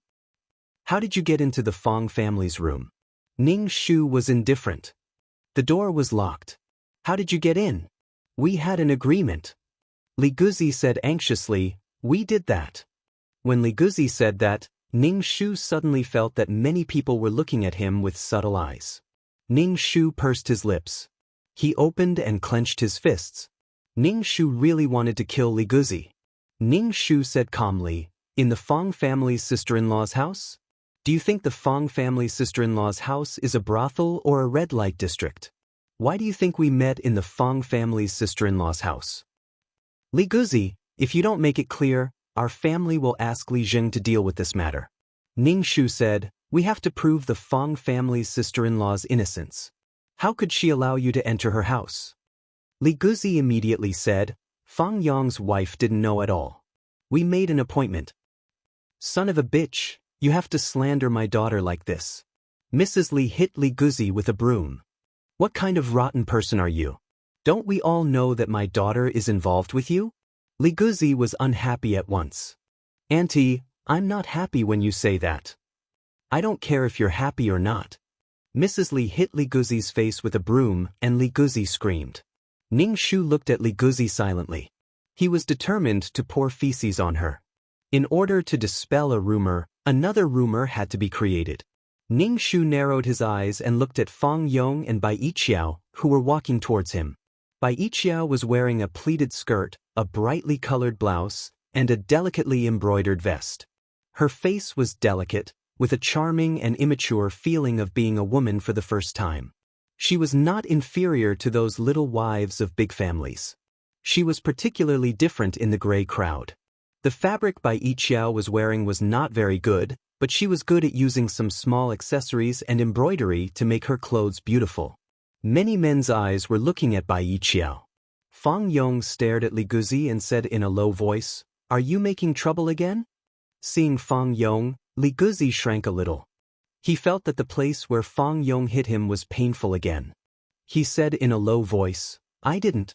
I came to find Chen Ermiai. Don't look for others. What kind of virtue do you have? If you want to make trouble again, I'll take care of it." Fang Yong said coldly. Bai Yiqiao frowned tightly. What did Fang Yong mean? Why did he care about Chen Ermiai?